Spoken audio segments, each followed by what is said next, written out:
জি ma'am, আপনি শুরু করতে পারেন।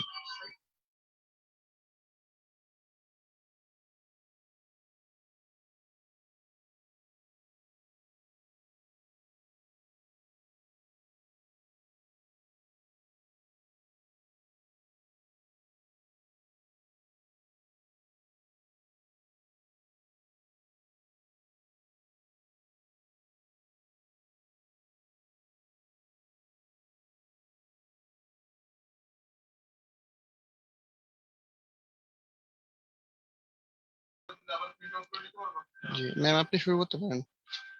শুরু করবো।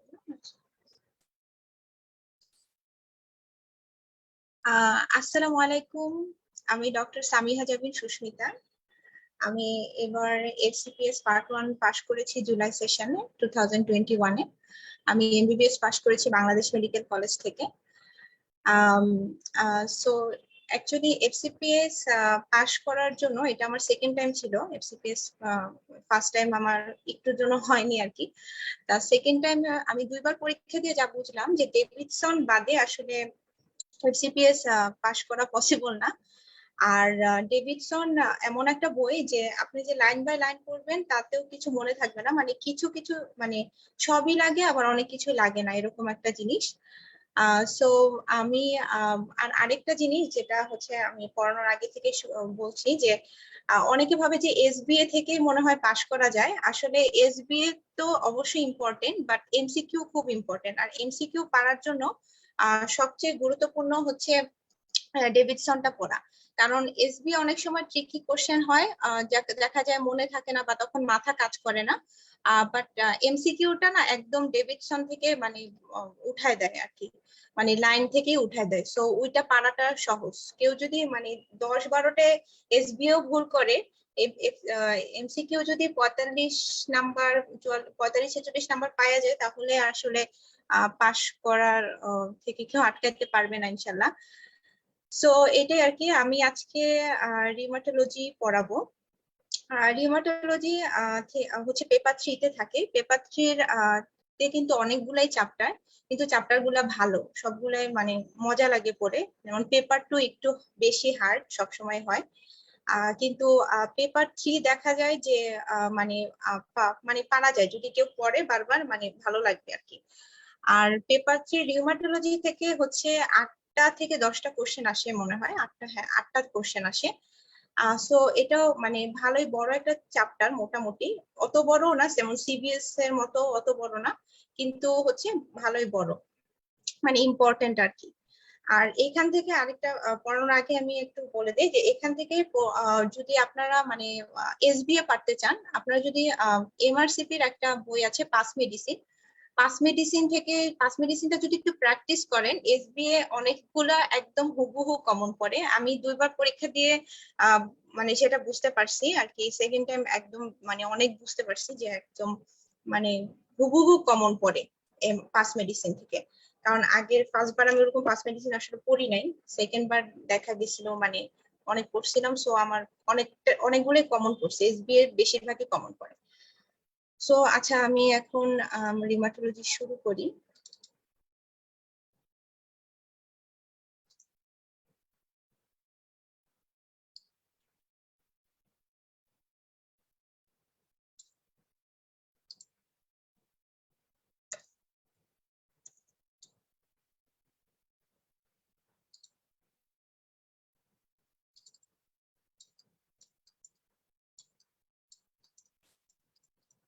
সো এটাই rheumatology and bones disease.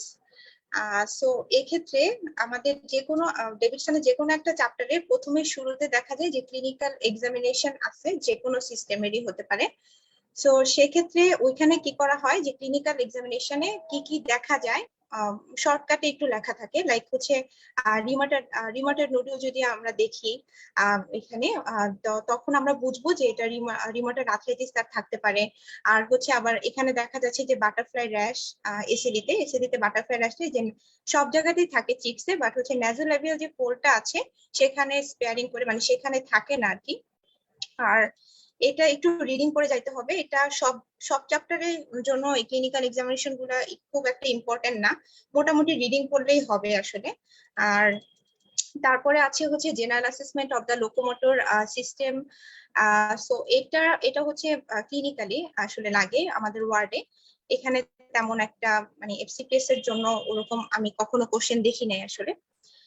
So এখানে যেটা আর কি লাগে যে আমাদের এখানে অনেক কিছুই আছে, কিন্তু আমাদের কিন্তু সবকিছু লাগছে না। এখন আপনি যদি এখান থেকে শুরু করে একদম সব পড়া শুরু করেন, আসলে কিছু মনে থাকে না। কারণ মনে এত কিছু মনে রাখতে হয়, এত 1440 পেজের একটা বই, সো মনে রাখা একটু টাফ। সো আমরা যদি কিছু কিছু জিনিস আপনারা একটু আমার সাথে সাথে দাগায় নিতে পারেন, আপনাদের ইজি হবে। আমার মনে হয় আমি যা যা দাগায় দিব আর আমি বলবো, এর বাইরে রিমাটোলজি আমার মনে হয় না কিছু লাগে।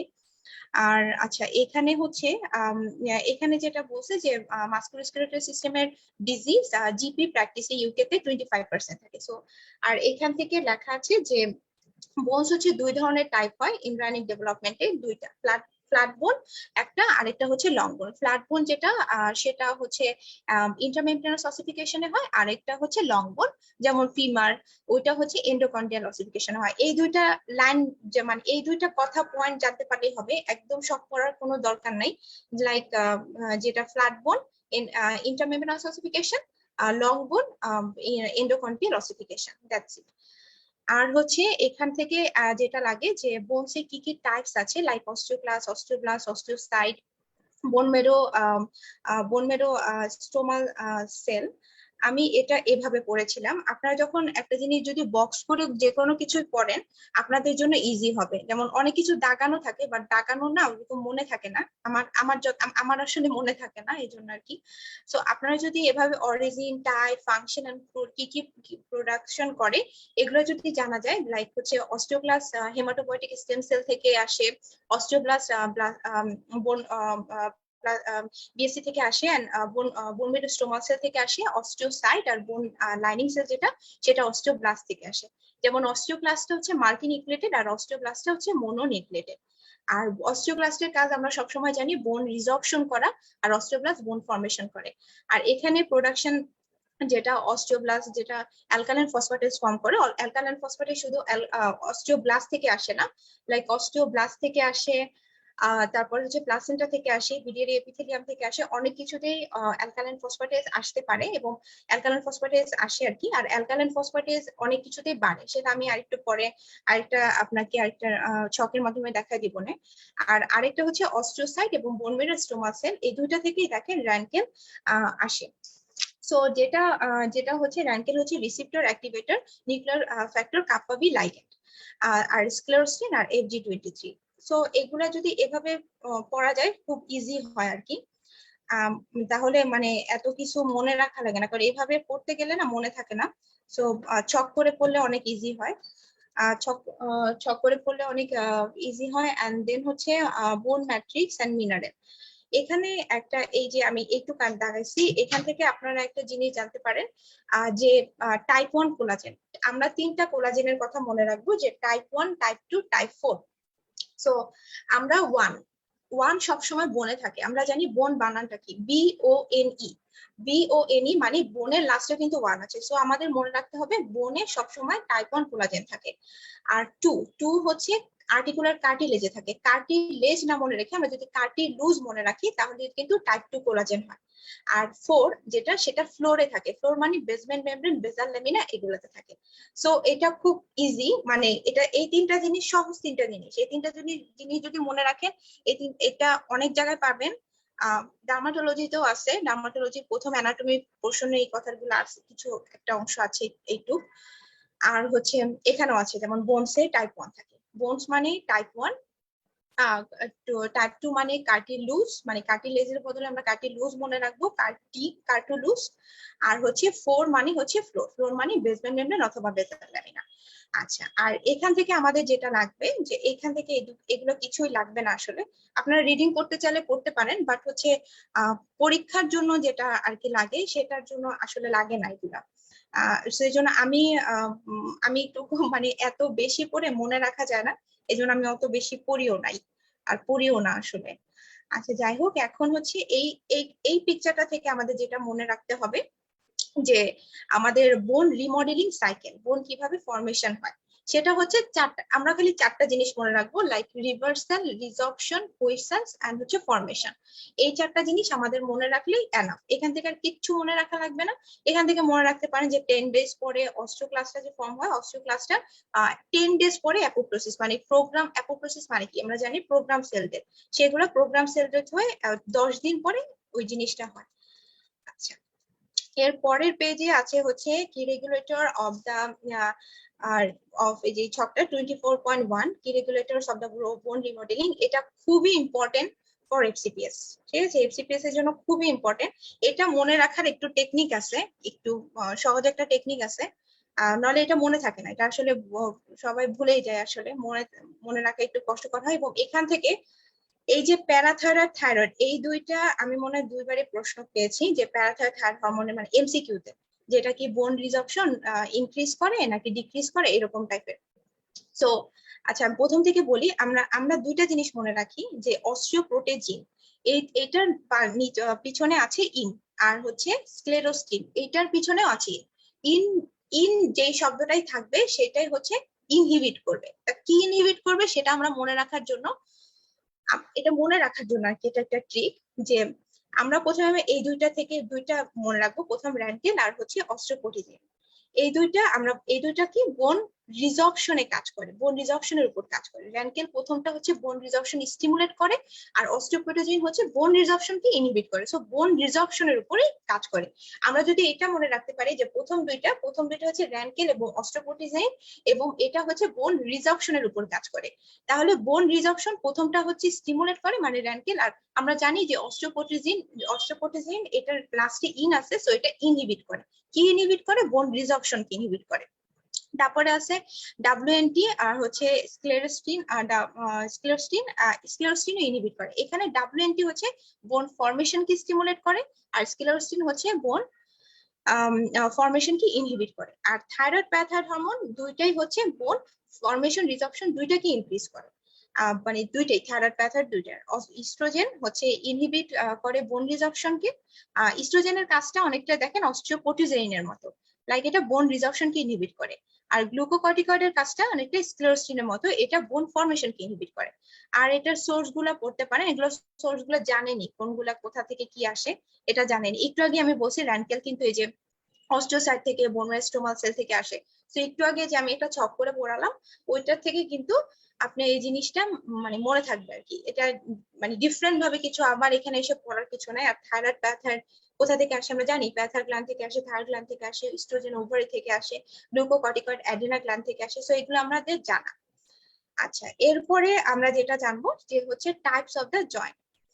জয়েন্টের যে ক্ষেত্রে জয়েন্ট হচ্ছে তিনটা টাইপস, একটা হচ্ছে ফাইব্রাস, দেন হচ্ছে ফাইব্রোকার্টিলিজিনাস, আর সাইনোভিয়াল জয়েন্ট। ফাইব্রাস জয়েন্ট আমরা সবসময় মনে করব ফাইব্রোসিস। ফাইব্রোসিস মানে কি? একটা শক্ত জিনিস, যে জিনিসটা নাড়ানো যায় না। সো ফাইব্রাস জয়েন্ট যেটা হবে, যে জিনিসটা স্টিফ হবে, যে জয়েন্ট গুলা, যেমন আমাদের স্কালের জয়েন্ট, স্কালের জয়েন্ট আমরা কিন্তু নাড়াতে পারি না। সো স্কালের জয়েন্টটাই আমাদের ফাইব্রাস জয়েন্ট হবে। আর ফাইব্রোকার্টিলিজিনাস জয়েন্ট, এখানে লিমিটেড জয়েন্ট হয়, লিমিটেড মুভমেন্ট হয়, সরি লিমিটেড মুভমেন্ট হয়, হচ্ছে মানে অত মুভমেন্ট হয় না, বাট মুভমেন্ট হয়, লাইক সিম্ফাইসিস পিউবিস, দেন হচ্ছে স্যাক্রোইলিয়াক জয়েন্ট এগুলা। আর হচ্ছে সাইনোভিয়াল জয়েন্ট যেটা, এটা অনেক বেশি নাড়ানো যায়, লাইক হচ্ছে লিম্ব অনেক বেশি নাড়ানো যায়। আচ্ছা, এখান থেকে আর তেমন কিছু লাগবে না।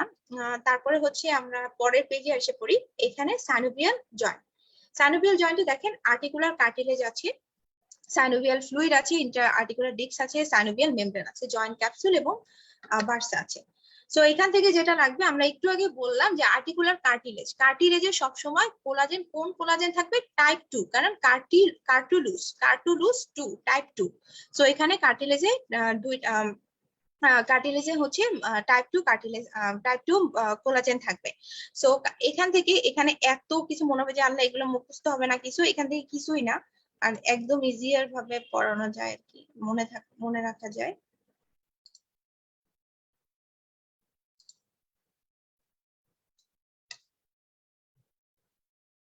এই যে আর্টিকুলার কার্টিলেজ হচ্ছে প্রোটিওগ্লাইকেন্স থাকে, সেখানে হচ্ছে দুই ধরনের প্রোটিওগ্লাইকেন্স থাকে, অ্যাগ্রিকেন্স এবং গ্লাইকোজামাইনোগ্লাইকেন্স। গ্লাইকোজামাইনোগ্লাইকেন্স মানে হচ্ছে কন্ড্রোটিন সালফেট, কেরাটিন সালফেট এবং হায়ালুরোনিক। এখন আমাদের এইটা আরেকটা জিনিস, যে এইজিং এবং অস্টিওআর্থ্রাইটিসে এই জিনিসগুলো like chondroitin sulphate, creatine sulphate, হাইলুরোনে একটু মানে একই রকম, একটা কমে বাড়ে। সো এইজিং এ আমাদের সবকিছু স্টিফ হয়ে যায়, এই জন্য আমাদের কেরাটিন সালফেটটা বেড়ে যায়, বাট কন্ড্রোটিন সালফেট ওয়াটার কমে যায়। ঠিক আছে, এই জন্য কারণ রিডাকশন হয়ে যায় সবকিছু। আর অস্টিওআর্থ্রাইটিসে এগুলো বেড়ে যায়, কন্ড্রোটিন সালফেট আর হচ্ছে ওয়াটার। সো এটা খুবই ইজি।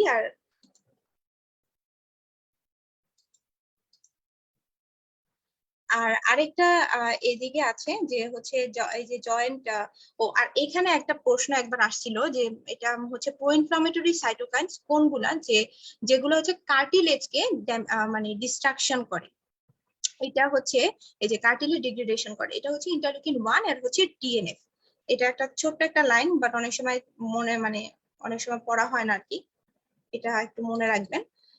আর হচ্ছে সানোভিয়াল মেমব্রেন জয়েন্ট ক্যাপসুলে যে ইনার সারফেসটা আছে সেটা হচ্ছে সানোভিয়াল মেমব্রেনে থাকে, এবং এখানে টাইপ 1 কোলাজেন থাকে, এবং হচ্ছে এখানে দুইটা টাইপের সাইনোভিয়াল সাইট থাকে, টাইপ এ এবং টাইপ বি।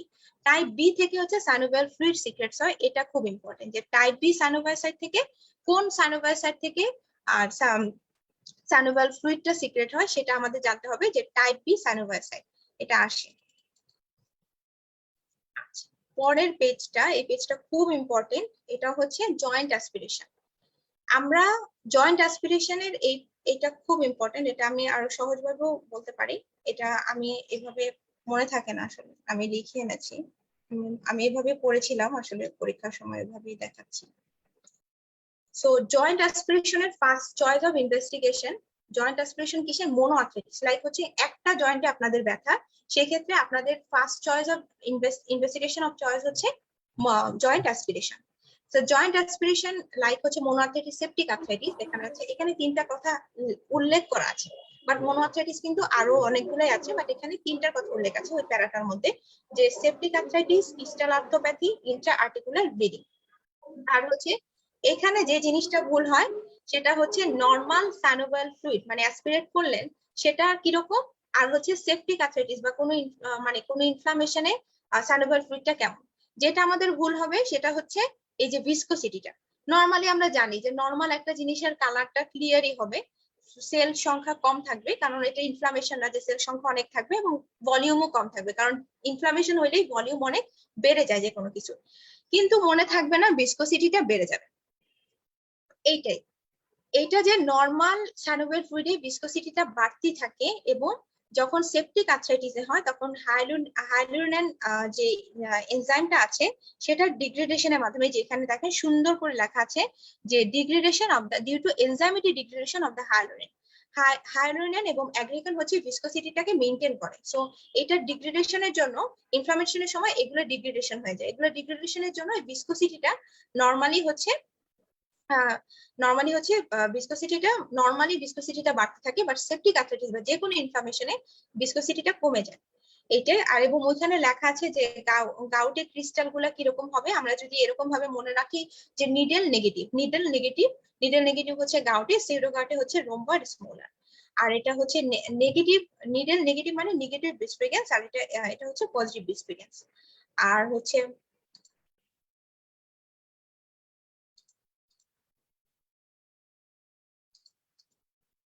সো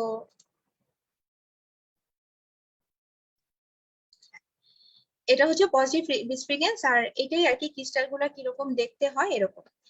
আর হচ্ছে এখানে হচ্ছে এই এই এই ছকটা খুব ইম্পর্টেন্ট, যে রেডিওগ্রাফিক অ্যাবনর্মালিটি কি কি। এখানে না একবারে সামারি আকারে দিয়ে আছে, এইটাই মুখস্থ করবেন। ভিতরে যেই চ্যাপ্টার গুলোর মধ্যে যেগুলার ইনভেস্টিগেশনের মধ্যে যেগুলো আছে এক্সরে পয়েন্ট গুলা, সেগুলো পড়ার কোনো দরকার নাই, এগুলো যদি পড়েন তাহলেই হয়ে যাবে।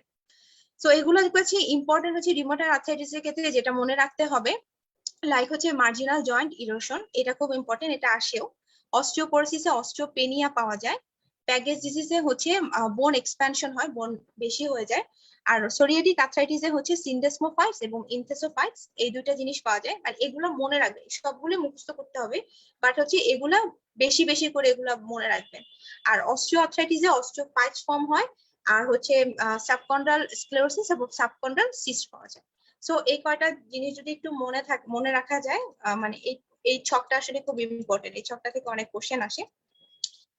এই ছকটা ইম্পর্টেন্ট, কোনো ছক বাদ দেওয়া যাবে না। আগে এক সময় থাকতো যে হচ্ছে ছক করেই মানুষ যাইতো, আসলে ভিতরে কিছু পড়তো না, বাট এখন ওই অপশন নাই আর কি, পুরাটাই পড়তে হয়, মানে ভিতরে ভিতরেও পড়তে হয়, কারণ দেখা যায় যে ভিতর থেকে এখন বেশি দেয়। ছক তো অবশ্যই আসে, ছকে এমসিকিউ তে অনেক আসে, এটা অপশন দিয়ে দেয়, এটা নাকি এটা না এরকম। তো এই ছক দুটাও ইম্পর্টেন্ট। এখানে ভিতর থেকে তেমন কিছু পড়া লাগবে না। আচ্ছা, এখান থেকে আমরা যেটা ডুয়েল এক্স-রে অ্যাবজর্পশনমেট্রি, ডুয়েল এক্স-রে অ্যাবজর্পশনমেট্রি হচ্ছে একটা পরীক্ষা। আমাদের এটা অস্টিওপোরোসিসে করা হয়। অস্টিওপোরোসিসে বোন মিনারেল ডেনসিটি দেখা হয়। বোন মিনারেল ডেনসিটি দেখার জন্য আমাদের এই ডেক্সা মানে ডুয়েল এক্স-রে অ্যাবজর্পশনমেট্রি এই টেস্টটা করা হয়। এখানে আবার এরকম হলো কেন? আচ্ছা, সো বোন ডেনসিটি মেজারমেন্ট যেটা একটা টি স্কোরের মাধ্যমে দেখানো হয়, ঠিক আছে? সো টি স্কোর যেটা, আমি এটা আপনাদের কাছে সহজভাবে লিখে আছে, আপনার মানে আমি আমার পড়ার সুবিধার্থে লিখেছিলাম আর কি। এটা হচ্ছে নর্মালি আমাদের ওয়ান থেকে আমরা যদি প্লাস 2.5 এর মার্কারটা পাই সেটা হচ্ছে নর্মাল, আর অস্টিওপেনিয়া হচ্ছে -1 থেকে -2.5, এটা পিঙ্ক মার্ক হবে। আর অস্টিওপোরোসিস হচ্ছে -2.5 এর নিচে যদি হয়। সো এইটাই এখানে লেখা আছে, এটা অনেক কিছু লেখা, এটা ভালো লাগে না, আপনারা যদি আলাদাভাবে লিখে রাখেন তাহলে সুবিধা হবে। যেমন এই যে অস্টিওপেনিয়া পিঙ্ক শেড হয়েছে, দেন হচ্ছে অ্যাবোভ -1 and +2.5, এটা একটু মানে এটা একটু কনফিউশন লাগে, তো ওভাবে লিখে নিলে ইজিয়ার হয়। আচ্ছা, হেমাটোলজির ক্ষেত্রে অ্যাবনর্মালিটিস এন্ড হেমাটোলজি যেটা, সেটা হচ্ছে এখানে যেমন এখানে বলছে যে নিউট্রোফিলিয়া হচ্ছে ক্রিস্টাল আর্থ্রাইটিস। আমরা জানি যে কোনো ইনফেকশনে নিউট্রোফিল বেড়ে যায়, আর নিউট্রোপেনিয়া হয় লুপাসে, ঠিক আছে? আর হচ্ছে এখানে যেটা আর একটু কিছু, এটা একটু ইম্পর্টেন্ট যে সিআরপি ইউজফুল মার্কার হচ্ছে ইনফেকশন এবং ইনফ্লামেশন, আমরা জানি। আর নর্মালি দেখা যায় সিআরপি বাড়লে ইএসআরও বাড়ে, বাট কিছু কিছু কন্ডিশনে দেখা যায় যে সিআরপিটা নর্মাল থাকে বাট হচ্ছে ইএসআরটা বেড়ে যায়। এই সিআরপিটা নর্মাল থেকে ইএসআরটা বেড়ে যায়। সো এইসব কন্ডিশন হচ্ছে যেমন এসিলি, আলসারেটিভ কোলাইটিস, তারপরে হচ্ছে প্রেগন্যান্সি, তারপর হচ্ছে end stage renal disease, old age, এগুলাতে দেখা যায় সিআরপিটা নর্মাল থাকে বাট ইএসআরটা বেড়ে যায়। এখন এখানে আরেকটা কথা বলছে, আর active and CRP may be normal but the ESR raised in active disease। আচ্ছা, সো এইটাই আর কি। এখানে একটা জিনিস আমাদের মনে রাখতে হবে, এটা এখানে আপনারা দাগায় নিতে পারেন, এখানে কিছু কথা আছে, আমি যেগুলো বললাম ওইগুলাই। এখন হচ্ছে টিপিক্যাল যে biochemical abnormalities in the skeletal disease, এটাও অনেক ইম্পর্টেন্ট। এটার ক্ষেত্রে আপনারা, আমি একটা আপনাদের ইয়া দিই, এটা যেমন আমি তখন বললাম যে অ্যালকালাইন ফসফেটেজ আমাদের এলপিটা আমাদের আসে অস্টিওব্লাস্ট, প্লাসেন্টা, বিলিয়ারি এপিথেলিয়াম, এগুলা থেকে। আমরা একটা জিনিস মনে রাখবো, এই জিনিসটা যদি আপনারা মনে রাখতে পারেন যে পপ M4 এভাবে দিয়ে যে অ্যালকালাইন ফসফেটেজ বাড়ে কিভাবে, এলপি বাড়ে কিভাবে, সো সেক্ষেত্রে আমাদের যেমন হচ্ছে পপ M4 মানে P4 হচ্ছে হাইপারপ্যারাথাইরয়েডিজম, আর হচ্ছে ওতে অস্টিওম্যালাসিয়া এবং ভিটামিন ডি কমে যাওয়া, আর একটা পি হচ্ছে প্যাগেজ ডিজিজ, আর 4টা এম এর একটা হচ্ছে মাল্টিপল মায়োলোমা, ম্যালিগন্যান্সি, মেটাস্টেসিস এবং হচ্ছে হাইপোম্যাগনেসিমিয়া। তো আমরা এখানে এটা যদি আপনাদের মুখস্থ থাকে, এই টেবিলটা পড়া কোনো ব্যাপারই না। এই টেবিলে যেটা আছে দেখেন, অস্টিওপোরোসিসে কিন্তু আমরা ওইখানে কিছু বলিনি যে অ্যালকালাইন ফসফেটেজ বা এলপি বাড়ে না কমে না কিছু, দেখেন এখানেও কিন্তু এলপি নরমালি আছে। প্যাগেজ ডিজিজে আমরা যেটা বলেছি এলপি বাড়ে, এখানে বাড়া আছে এবং এলপি অনেক বেশি বাড়ে প্যাগেজ ডিজিজে। রেনাল অস্টিওডিস্ট্রফি যেটা, এটা হচ্ছে সেকেন্ডারি হাইপারপ্যারাথাইরয়েডিজম যেটা আছে সেইটারই আরেকটা, সরি, সেটারই আর সেকেন্ডারি হাইপারপ্যারাথাইরয়েডিজম যেটা, সেটারই একটা এক্সাম্পল। সো সেকেন্ডারি হাইপারপ্যারাথাইরয়েডিজম আমরা একটু আগে কি বললাম যে হাইপারপ্যারাথাইরয়েডিজম ঘটিত যে কোনো জিনিসে অ্যালকালাইন ফসফেটেজ বাড়ে। সো এইখানে দেখেন অ্যালকালাইন ফসফেটেজ বাড়ছে, আর হাইপারপ্যারাথাইরয়েডিজম যেহেতু এখানে প্যারাথাইরয়েড হরমোনও বাড়ছে। আর হচ্ছে এবং এখানে FG23 যেটা আছে, FG23 মানে ফাইব্রোব্লাস্ট গ্রোথ ফ্যাক্টর 23, সেটাও বাড়া। আর হচ্ছে ভিটামিন ডি ডেফিসিয়েন্ট অস্টিওম্যালাসিয়া, আমরা ওখানে বলেছি না ভিটামিন ডি ডেফিসিয়েন্সি অস্টিওম্যালাসিয়াতে অ্যালকালাইন ফসফেটেজ বাড়ে, এখানে দেখেন অ্যালকালাইন ফসফেটেজ বাড়ে, বাকি জিনিস নরমাল কমে, এটা এত ইম্পর্টেন্ট না। বাট আপনি যদি এই এলপির জিনিসটা এই ঘরটা মনে রাখেন, তা এইটাই আসে যে এলপি কিসে কিসে বাড়ে এগুলাই। আর প্রাইমারি হাইপারপ্যাথরিজম আবারও একই, এবং হাইপোফসফেটেমিক রিকেটস, রিকেটস মানে ভিটামিন ডি কমে যাওয়া। সো আমরা এখানে শিখলাম যে ভিটামিন ডি কমে গেলে কিন্তু যে কোনো কন্ডিশনে ভিটামিন ডি কমে গেলে সেখানে এলপি বাড়বে। সো এই জিনিস এবং FG23 কোনটা, দুইটা জিনিসে বাড়ে, লাইক রেনাল অস্টিওডিস্ট্রফির আরেকটা ইয়ে হচ্ছে সেকেন্ডারি হাইপারপ্যাথরিজম এবং হাইপোফসফেটেমিক রিকেটস, এই দুটো জিনিসে FG23 বাড়ে। সো এই দুটো জিনিস বাড়ে, এবং হচ্ছে এই দুটো এইটুকু মনে রাখতে পারলে অনেক।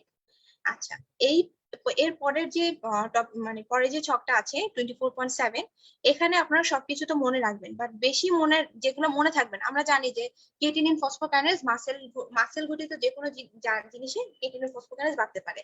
সো মাসেলের মায়োসাইটিস, এই যে এখানে দেখেন মায়োসাইটিস আছে, তারপর হচ্ছে আবারও viral myositis, muscular dystrophy. So মাসেলের সবকিছু আমাদের যেটা মনে থাকবে না, এই যে অ্যালকোহল, ড্রাগস, স্পেশালি স্ট্যাটিন, হাইপোথাইরয়েডিজমে যে কেটিনিন ফসফোকাইনেজ বাড়ে, আমরা কিন্তু এটা আমাদের মনে থাকে না, মানে যখন আমাদের অপশন আসবে মনে হচ্ছে হাইপোথাইরয়েডিজমে আবার কেটিনিন ফসফোকাইনেজ কেন বাড়বে, কিন্তু আসলে বাড়ে।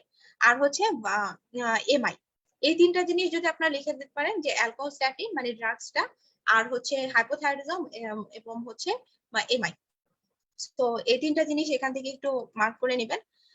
আচ্ছা, এটা হচ্ছে রিউমাটয়েড ফ্যাক্টর, যেটা রিউমাটয়েড ফ্যাক্টরটা আসলে কিছুই না, একটা ইমিউনোগ্লোবিনের এফসি যে ফ্র্যাগমেন্টটা থাকে সেটার এগেইনস্টে একটা অ্যান্টিবডি ফর্ম করে, সেটাই রিউমাটয়েড ফ্যাক্টর। এবং রিউমাটয়েড এই দুটা ছক এত ইম্পর্টেন্ট, এই দুটা ছকের মধ্যে আপনারা যদি কিচ্ছু মনে রাখতে না পারেন, যে আমি কিছু মনে রাখতে পারতেছি না, এবং এই পার্সেন্টেজ গুলো খুব বেশি ইম্পর্টেন্ট না, কোনটা ইম্পর্টেন্ট জানেন, যেটা হচ্ছে পজিটিভ রিউমাটয়েড ফ্যাক্টর 100% কোনটায় থাকে, যে rheumatoid arthritis with nodule and extraarticular manifestation. অনেক সময় মনে হবে যে হ্যাঁ অপশনে দেওয়া থাকবে rheumatoid arthritis with nodules and extraarticular manifestation, then হচ্ছে ইনফেক্টিভ এন্ডোকার্ডিটিস, এসিলি, এরকম মনে থাকবে যে কোনটা 100% পজিটিভ থাকে রিউমাটয়েড ফ্যাক্টরটা। আমরা অনেক সময় আমাদের ঠিক মতো আমরা যদি মানে বারবার পড়ে না যাই, তাহলে দেখা যাবে কি যে রিউমাটয়েড আর্থ্রাইটিসটা আমরা দাগে আসছি, এরকম হয়, রিউমাটয়েড আর্থ্রাইটিসটা আমরা ট্রু দিয়ে আসছি, বাট রিউমাটয়েড আর্থ্রাইটিসটা আমরা এসবি তে যদি আসি, রিউমাটয়েড আর্থ্রাইটিসটা আমরা দাগে আসলাম, ভুল হলো। কিন্তু এখানে রিউমাটয়েড আর্থ্রাইটিস যে উইথ এক্সট্রাআর্টিকুলার যে ম্যানিফেস্টেশন আছে, যে লাইক কিডনিতে হয়, পালমোনারি, স্কিনে, যেগুলো ম্যানিফেস্টেশন গুলো হয়, ওগুলো যদি কারো থাকে, সেক্ষেত্রে রিউমাটয়েড ফ্যাক্টরটা 100% পজিটিভ হয়। এবং এইখানে যেটা জানতে হবে, যে এইখানে অ্যানা যেটা অ্যান্টিনিউক্লিয়ার অ্যান্টিবডি, সেখানে 100% কোন কোন ডিজিজে হচ্ছে 100% আমাদের থাকে, 100% আমাদের তিনটা ডিজিজে থাকে, অ্যানা, এসিলি, অটোইমিউন হেপাটাইটিস, এবং হচ্ছে মিক্সড কানেকটিভ টিস্যু ডিজিজ। এই তিনটা মনে রাখবেন, আর কোনো পার্সেন্টেজ মনে রাখার দরকার নাই। এগুলা হচ্ছে কন্ডিশন গুলো একটু মনে রাখবেন, যে কোনগুলা অ্যানা পজিটিভ থাকে। অনেক সময় কি দিয়ে দেয় জানেন, লাইক হচ্ছে এরকম ইয়াতে আসে, এমসিকিউ তে আসে, যে ধরেন rheumatoid factor positive in age more than 55 suppose, কিন্তু 55 না, কিন্তু অ্যাকচুয়ালি 65।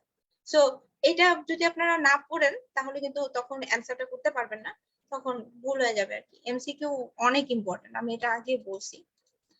সো এই ক্ষেত্রে রিউমাটয়েড আর্থ্রাইটিসের ক্ষেত্রে রিউমাটয়েড ফ্যাক্টরের যেটা, সেটার সেন্সিটিভিটি এবং অ্যান্টি ডিএসডিএনএ যেটা, সেটার সেন্সিটিভিটি সমান 70%, কিন্তু স্পেসিফিসিটি অ্যান্টি ডিএসডিএনএ যেটা 95%, বাট রিউমাটয়েড ফ্যাক্টরের স্পেসিফিসিটি কিন্তু অনেক কম। তো সেক্ষেত্রে আমাদের অ্যান্টি ডিএসডিএনএটাই ইম্পর্টেন্ট, মানে যদি আসে যে কোনটা হচ্ছে রিউমাটয়েড আর্থ্রাইটিসের জন্য মানে ডায়াগনস্টিক টুল, সেটা হচ্ছে আমাদের অ্যান্টি-ডিএসডিএনএ আসবে। এবং হচ্ছে আরেকটা এসিলি এর ক্ষেত্রে অ্যানা যেটা, সেটার হাই সেন্সিটিভিটি ফর এসিলি হচ্ছে 100%, বাট স্পেসিফিসিটি কিন্তু আবার কম। আর এখানে সরি, আমি ওখানে একটু ভুল বলেছি, যে রিউমাটয়েড ফ্যাক্টর এবং অ্যান্টি সিট্রোনেটেড পেপটাইড অ্যান্টিবডি, অ্যান্টি ডিএসডিএনএ না, সরি, অ্যান্টি সিট্রোনেটেড পেপটাইড অ্যান্টিবডি যেটা, সেটা এবং রিউমাটয়েড ফ্যাক্টরের ক্ষেত্রে স্পেসিফিসিটি অ্যান্টি সিট্রোনেটেড পেপটাইড অ্যান্টিবডি হচ্ছে 95%, আর রিউমাটয়েড ফ্যাক্টরের স্পেসিফিসিটি অনেক কম, বাট সেন্সিটিভিটি দুইটারই সমান। আর অ্যানা আর হচ্ছে অ্যান্টি ডিএসডিএনএ এর ক্ষেত্রে, এসিএল এর ক্ষেত্রে অ্যানার সেন্সিটিভিটি 100%, আর স্পেসিফিসিটি অনেক কম, 10 to 40%। তো সেক্ষেত্রে অ্যান্টিডিএস ডিএনএটা যদি আসি, তো অ্যান্টিডিএস ডিএনএটাই আমরা দিব, অ্যানা দিব না, অ্যান্টিডিএস ডিএনএটা দিব। এবং এক্ষেত্রে আরেকটা কথা এখানে বলছে, দেখেন negative ANA virtually exclude SLE, but হচ্ছে and are useful in ACD monitoring and very high and but a positive result does not confirm it। মানে হচ্ছে যদি অ্যানাটা নেগেটিভ হয় তাহলে আমরা ধরে নিব তার এসিলি নাই, বাট এসিলি পজিটিভ, বাট তার যে সরি অ্যানা হচ্ছে নেগেটিভ, তখন আমরা ধরে নিব তার এসিলি নাই। বাট অ্যানা পজিটিভ, তার যে এসিলি আছে এমন কিছু না, তখন আমাদের অ্যান্টিডিএস ডিএনএ করতে হবে। অ্যান্টিডিএস ডিএনএ করে যদি আমাদের পাওয়া যায় পজিটিভ হয়, তাহলে আমাদের ধরে নিতে হবে যে হ্যাঁ এটা এসিলি তার আছে। তো এইটাই ছোট ছোট জিনিস আসলে। আচ্ছা, এই ছকটা পড়তে গেলে একদম মাথা গরম হয়ে যায়। আমি জানি এই ছকটা পড়তে গেলে আসলে ভালো লাগে না, এই ছকটা খুবই বিরক্তিকর, বাট আমি একটু শর্টকাটে আমার মতো করে পড়ছিলাম, সেটা আমি আপনাদের দেখাচ্ছি। এটা দেখবেন না, হ্যাঁ, এটা দেখলে আসলে মাথায় কোনো পার্সেন্টেজ মনে রাখবেন না। এখানে যতগুলো পার্সেন্টেজ আছে কিচ্ছু পার্সেন্টেজ মনে রাখার দরকার নেই, পার্সেন্টেজ জীবনে আসে না আসলে। আমি আপনাকে বলছি, আমি যেভাবে এখানে আপনি যদি এক্সট্রাক্টেবল নিউক্লিয়ার অ্যান্টিজেন এগুলো, ঠিক আছে, সো আমরা যদি দুইটা ভাগে ভাগ করি, লাইক হচ্ছে মিক্স কানেক্টেড টিস্যু ডিজিজ আর হচ্ছে শগরেন সিনড্রোম। সো এভাবে যদি আমরা দুই ভাগে ভাগ করলাম, এখন শগরেন সিনড্রোমে অ্যান্টি রো এবং লা আমার এখানে দেখা যাচ্ছে না, অ্যান্টি রো অ্যান্টিবডি থাকে, অ্যান্টি লা অ্যান্টিবডি থাকে। আপনারা এইভাবে লিখে নেন, আপনাদের অনেক সুবিধা হবে, কারণ ওই বক্সটা না আসলে কখনোই মুখস্থ করা যায় না, কোনোভাবে মুখস্থ করা যায় না। এইভাবে লিখে দিলে অনেক ইজি হয়। আরেকটা মিক্স কানেক্টিভ টিস্যু ডিজিজ, আমরা জানি যে মিক্স কানেক্টিভ টিস্যু ডিজিজের মধ্যে সিস্টেমিক স্ক্লেরোসিস আছে, ডার্মাটোমাইসিটিস, পলিমাইসিটিস মানে মায়োসাইটিস গুলো আছে, আর হচ্ছে এসিডি আছে। সো মিক্স কানেক্টিভ টিস্যুর জন্য 100% এই অ্যান্টিবডিটা পজিটিভ, আরএনপি অ্যান্টিবডি, ঠিক আছে। আর সিস্টেমিক স্ক্লেরোসিসের দুইটা টাইপস আছে, আমরা জানি যে localized systemic sclerosis আর diffuse systemic sclerosis। তো localized systemic sclerosis এর জন্য সেন্ট্রোমিয়ার অ্যান্টিবডি পজিটিভ থাকে, আর diffuse systemic sclerosis এর জন্য anti-SCL70 অথবা topoisomerase 1 অ্যান্টিবডি যেটা সেটা পজিটিভ থাকে। আর মায়োসাইটিস গুলা লাইক পলিমায়োসাইটিস, ডার্মাটোমাইসিটিস এর জন্য অ্যান্টি-জো1 অ্যান্টিবডি খুবই পজিটিভ থাকে। আর এসিএলই যেটা, এসিএলইতে অনেক কিছু পজিটিভ থাকে, লাইক হচ্ছে অ্যানা, আমরা একটু আগে জানলাম যে 100% পজিটিভ থাকে। অ্যান্টি ডিএসডিএনএ স্পেসিফিটি আমরা জানলাম যে 95%। অ্যান্টি ফসফো অ্যান্টিবডি এন্ড আরএনপিও পজিটিভ থাকে। অ্যান্টি রো, অ্যান্টি লা, রোর আরেকটা নাম সা। আমরা যদি এভাবে মনে রাখি যে রোসা রোসা রোসা, একসাথে আমরা যদি মনে রাখি যে রোসা, তাহলে রোর আরেকটা নাম হচ্ছে এসএসএ, সো সা। আরেকটা হচ্ছে লা যেটা, সেটা হচ্ছে বি। সো রোসা যাদের অ্যান্টিবডি পজিটিভ থাকে তাদের হচ্ছে ম্যাটারনাল লুপাসে দেখা যায় অ্যান্টি রো অ্যান্টিবডি বা রো এসএসএ অ্যান্টিবডিটা পজিটিভ থাকে। সো যাদের এই পজিটিভ অ্যান্টিবডি থাকে তাদের বাচ্চাদের দেখা যায় নিউনাটাল লুপাস হয়। নিউনাটাল লুপাস হলে কি হয়, কনজেনিটাল হার্ট ডিজিজ হয়। এবং পিটিএস এভাবে আমরা মনে রাখতে পারি যে ফটোসেন্সিটিভিটি, থ্রোম্বোসাইটোপেনিয়া এবং হচ্ছে সাবঅ্যাকিউট কিউটেনিয়াস লুপাস, এই তিনটা জিনিস বাচ্চাদের হয়। যার মার হচ্ছে মানে লুপাস হয়, যার প্রেগনেন্ট অবস্থায় যার লুপাস হয় তার বাচ্চা।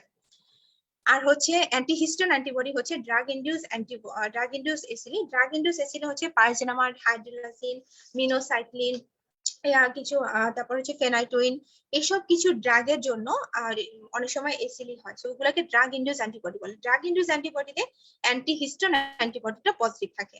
আরেকটা আছে অ্যান্টিস্মিথ অ্যান্টিবডি, ওটা হচ্ছে রেনাল ডিজিজ যাদের থাকে, লাইক এসিলির সাথে রেনাল কিছু ডিজিজ যাদের থাকে, লাইক তাদের হচ্ছে আমাদের দেখা যায় যে তাদের ক্ষেত্রে হচ্ছে অ্যান্টিস্মিথ অ্যান্টিবডিটা পজিটিভ থাকে।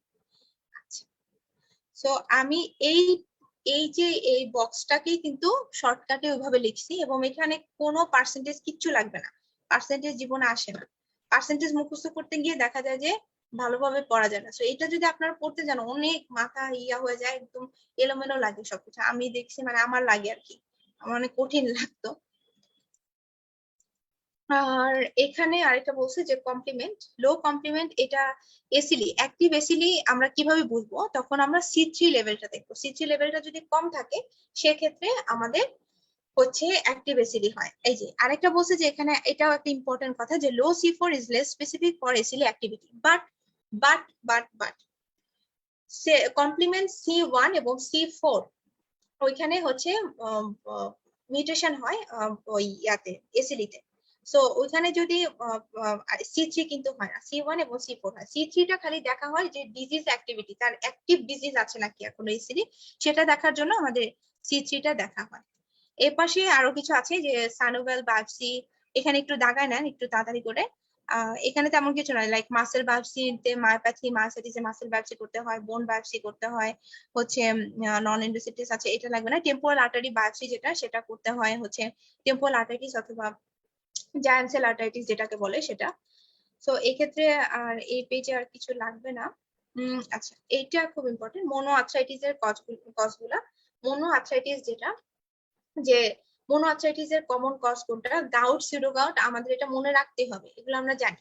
ট্রমা, একটা ব্যথা পাইলে একটা জয়েন্টে তো মানুষ ব্যথা পায়, অনেক জয়েন্টে ব্যথা পায় না, সো এটা মোনো আর্থ্রাইটিস। হেমার্থোসিস, হেমার্থোসিস হিমোফাইলিয়াতে যেমন হেমার্থোসিস হয়। আর হচ্ছে এই যে আর্থ্রাইটিস গুলো, এগুলো হচ্ছে সেরোনেগেটিভ আর্থ্রাইটিস বলা হয়, ঠিক আছে? আমি পরে আবার যখন ওগুলো পড়াবো তখন দেখাবো না সেরোনেগেটিভ আর্থ্রাইটিস কোনগুলা। আচ্ছা, আর হচ্ছে এটা, আর হচ্ছে এগুলো লেস কমন গুলো অবশ্যই মনে রাখতে হবে, বাট কমন গুলো বেশি আগে মনে রাখতে হবে। আগে কমন গুলো পারতে হবে, তারপরে লেস কমন গুলো পারলে ভালো আর কি, ওরকম কিছু নাতে পারতেই হবে। আচ্ছা, এখানে আরেকটা কথা বলছে যে পলিআর্থ্রাইটিস হচ্ছে 5টা জয়েন্ট অথবা তার বেশি জয়েন্ট যদি এফেক্টেড হয় সেটাকে পলিআর্থ্রাইটিস বলে। আচ্ছা, এই এই যে এটা আপনারা পড়বেন, অবশ্যই এটা পড়বেন, বাট আমি আরেকটা, আমি একদম মানে শর্টকাটে লিখছিলাম একটা, সেটা আমি বলছি। যেমন রিউমাটয়েড আর্থ্রাইটিস হচ্ছে proximal interphalangeal joint, metacarpophalangeal joint, metatarsophalangeal joint. Rheumatoid arthritis কখনোই ডিস্টাল ইন্টারফ্যারেঞ্জিয়াল জয়েন্টকে এফেক্টেড করবে না, এটা একটা ইম্পর্টেন্ট কথা। ডিস্টাল ইন্টারফ্যারেঞ্জিয়াল জয়েন্টকে এফেক্টেড করবে দেখেন আবার সোরিয়াটিক আর্থ্রাইটিস, তাই না? লাইক অস্টিও আর্থ্রাইটিস এগুলো। তারপর হচ্ছে সোরিয়াটিক আর্থ্রাইটিসে একটা হোল ফিঙ্গার ড্যাকটালাইটিস, এখানে সসেজ ফিঙ্গার বলা হয়, ওটা আমি দেখাবো একটুখানি। আর অস্টিও আর্থ্রাইটিস হচ্ছে এটা দিয়ে যদি কোনো ইয়ে আসে যে বেজ অফ দা থাম্বে তার হচ্ছে জয়েন্ট ইনভলভ হয়েছে কোনো একজন মানুষের, তো বয়স্ক মানুষের, সেটা কি হতে পারে, সেটা অস্টিওআর্থ্রাইটিস। আর কিছু ওইটা প্রশ্ন আর পুরো পড়া লাগবে না, ওইটা এমনি অ্যান্সার দেওয়া যাবে যে এটা হচ্ছে অস্টিওআর্থ্রাইটিস, ঠিক আছে? আর গাউটের হচ্ছে ফার্স্ট মেটাটার্সোফ্যারেঞ্জিয়াল জয়েন্টই ফার্স্ট এফেক্টেড হয় বেশিরভাগ, বাট হচ্ছে অ্যাঙ্কেল নি লিস্টে যে হয় না তা না, বাট ফার্স্ট মেটাটার্সো মানে আমাদের যে পায়ের যে বুড়ো আঙ্গুলটা সেটা হয় আর কি। আর হচ্ছে জিরো গাউটে নিতে হয় বেশি। সো এইভাবে যদি মনে রাখা যায় খুব সহজ হয়, মানে একবারে লিখে দাও, এখানে অনেক কিছু লেখা, সিমেট্রিক্যাল অ্যাসিমেট্রিক্যাল, এটা একটু মনে রাখতে পারেন যে সোরিয়াটিক আর্থ্রাইটিস যেটা সেটা অ্যাসিমেট্রিক্যাল, বাকি এখানে সিমেট্রিক্যাল, বেশিরভাগই symmetrical, but psoriatic arthritis asymmetrical.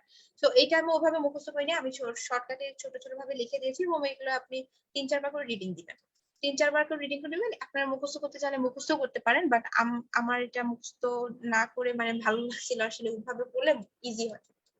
আচ্ছা, এই যে আমি একটু আগে যেটা বললাম যে সোরিয়াটিক আর্থ্রাইটিসে এই যে সসেজ ডিজিট, ড্যাকটালাইটিস বলা হয়, ডিজিটটা একদম সসেজের মতো ফুলে যায়, ওটাকে সোরিয়াটিক আর্থ্রাইটিসে এই জিনিসটা হয়, ঠিক আছে? এই যে এটা, এই যে এটা।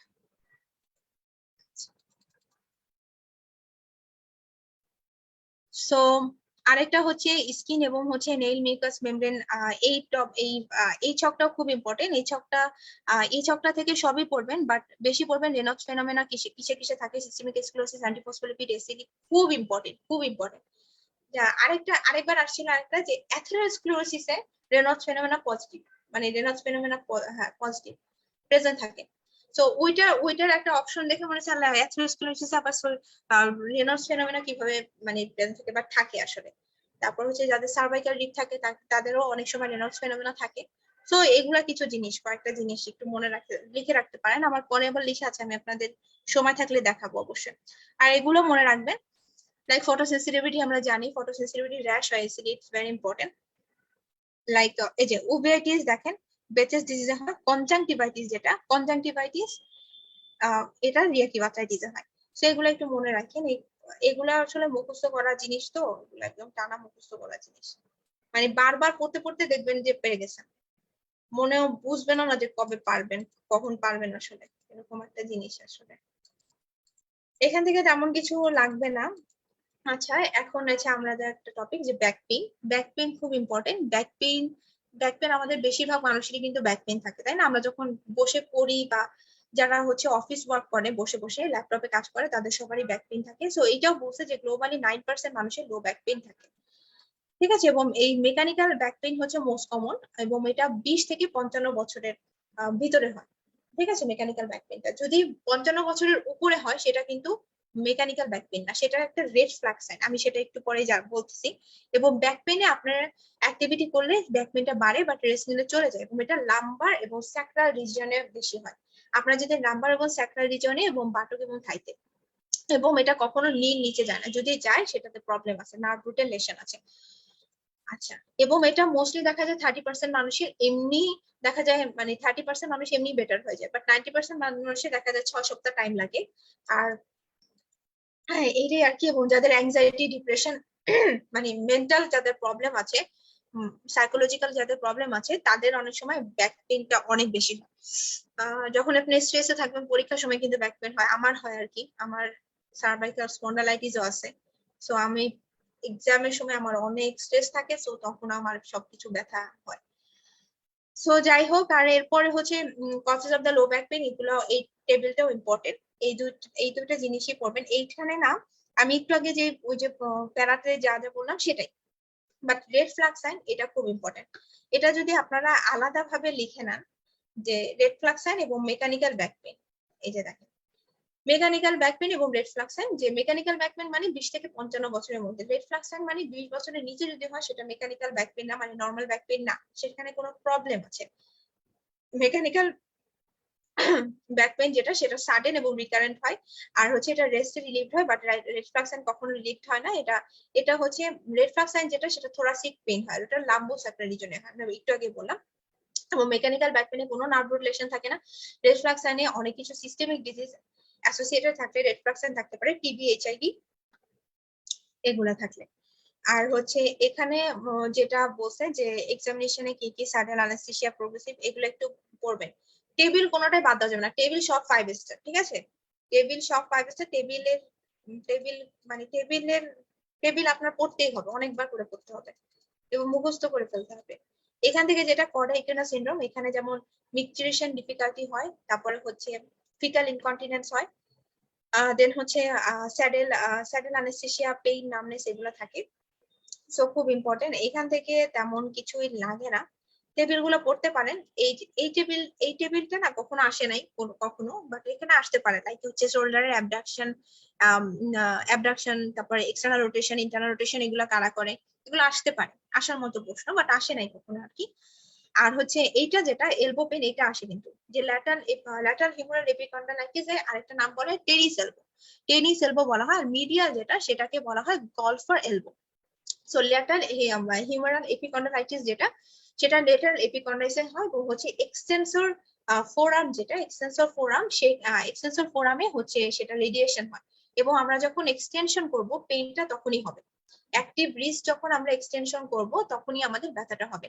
আর মিডিয়াল আর হিউমেরাল এপিকন্ডাইলাইটিস, এটা একদম উল্টা। এটা হচ্ছে ফ্লেক্স জোন, মানে ফ্লেকশন করলে এই জিনিসটা হয়। আর অলিটেনাল বাসাইটিস যেটা, সেটা গাউট, রিউমাটয়েড আর্থ্রাইটিস, এগুলোতে হয়, টিবিতে হয়, এটাই আর কি। আর এখান থেকে তেমন কিছুই আর কি লাগে না, মানে আপনারা পড়তে পারেন, এগুলো ইম্পর্টেন্ট আছে। বাট যেটা আর কি লাগে সেটা আমি বলছি, কারণ আজের জিনিস পড়ে না ভালো জিনিস মনে থাকে না। আচ্ছা, তো এটা হচ্ছে মাসেল পেইন এবং উইকনেস। এটা হচ্ছে আমরা পরবর্তীতে আবার পড়বো, যে মার্সাইটিস, ডার্মাটোমার্সাইটিস, পলিমার্সাইটিস, ডার্মাটোমার্সাইটিস, যেগুলো সেগুলো। বাট এই ছকটা খুব ইম্পর্টেন্ট। এখানে দেখেন এন্ড্রোকাইন, এগুলো সবগুলো ইম্পর্টেন্ট, আসলে এগুলো সবগুলো ইম্পর্টেন্ট। বাট যেটা মনে রাখার মতো, যে এন্ড্রোকাইন, হাইপারথাইরয়েডিজম, থাইরয়েডের প্রবলেম হইলে মাসেল পেইন হয়। আরেকটা হচ্ছে কুশিং সিনড্রোম, মানে অ্যাড্রেনাল গ্ল্যান্ডের প্রবলেম হলে হচ্ছে মাসেল পেইন হয়, ঠিক আছে? আমরা জানি যে কুশিং সিনড্রোমে মাসেল পেইন হয়, মাসেল উইকনেস থাকে। আর ড্রাগস এর ক্ষেত্রে আমরা একটু আগে বলছিলাম যে ক্রিয়েটিনিন, ফসফোকাইনেজ বাড়া থাকে, অ্যালকোহল, স্ট্যাটিন, এগুলো। অ্যালকোহল স্ট্যাটিনের সাথে যোগ করে দিবেন কোকেন, গ্লুকোকর্টিকয়েড। স্টেরয়েডে মাসেল পেইন হয়, এটা আমরা জানি। আর হচ্ছে টিএনএফ আলফা, জিরোবুলিন হচ্ছে একটা অ্যান্টিভাইরাল ড্রাগ। আর হচ্ছে ইনফেকশন আছে, এইচআইভি, সাইটোমেগালোভাইরাস, এইচআইভি, এগুলো হচ্ছে একটু মুখস্থ করে নিবেন আর কি। ঠিক আছে, এইখান থেকে তেমন কিছু লাগে না আমার, মানে আমি যখন পড়েছিলাম আসলে আমার পড়িনি আর কিছু। এখান থেকে আপনারা পড়তে পারেন, যদি ইচ্ছা হয় পড়তে পারেন। আর হচ্ছে ফার্মাকোলজিক্যাল ট্রিটমেন্ট, যেটা ফার্মাকোলজিক্যাল ট্রিটমেন্টের ক্ষেত্রে খালি এটাই যে প্যারাসিটামল হচ্ছে oral analgesic first choice. Mild to moderate পেনের জন্য আমরা সবসময় কি আগে আমরা প্যারাসিটামলটা খাই, প্যারাসিটামলটা সবচেয়ে বেশি ইম্পর্টেন্ট।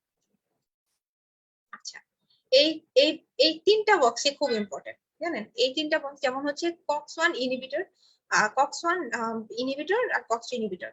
তো কক্স ওয়ান কি, কক্স ওয়ান প্রোস্টাগ্ল্যান্ডিন ফর্ম করে, cox two prostaglandin. Cox one এর প্রোস্টাগ্ল্যান্ডিন গুলো মিউকোজাল ইন্টিগ্রিটি, প্লাটিলেট অ্যাগ্রিগেশন এবং ব্রেনাল ব্লাড ফ্লো মেইনটেইন করে। আর কক্স টু যেটা, সেটা পেইন এবং ইনফ্লামেশন। আর এইখানে যেটা, এটা খুব ইম্পর্টেন্ট যে এনএসআইডি লো রিস্ক কোনগুলা, মিডিয়াম রিস্ক কোনগুলা, হাই রিস্ক কোনগুলা। এটা তো মানে অনেকবার আসে যে ইন্ডোমিথাসিন, কিটোপ্রোফেন এবং পাইরোক্সিকাম, এগুলো হচ্ছে হাই রিস্ক। আর হচ্ছে risk factor for NSAID induced ulcer, এটা জানুয়ারিতে আসছে যে হচ্ছে এমসিকিউর মধ্যে, যে রিস্ক ফ্যাক্টর কোনগুলা কোনগুলা, যেমন একটা আসছিল যে যার এজ মোর দ্যান 60, এখানে লেখা না, ওখানে ছিল এজ মোর দ্যান 55 বাট 60 হবে। ডেভিডসনে মানে এক্স্যাক্টলি যেটাই দেওয়া আছে, যেই এজ যে কাট পয়েন্টে দেওয়া থাকে সেটাই হবে।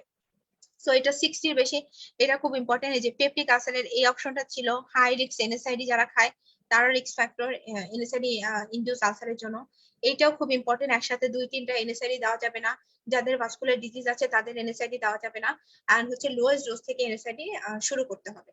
সো এই তিনটা ছকে খুব important.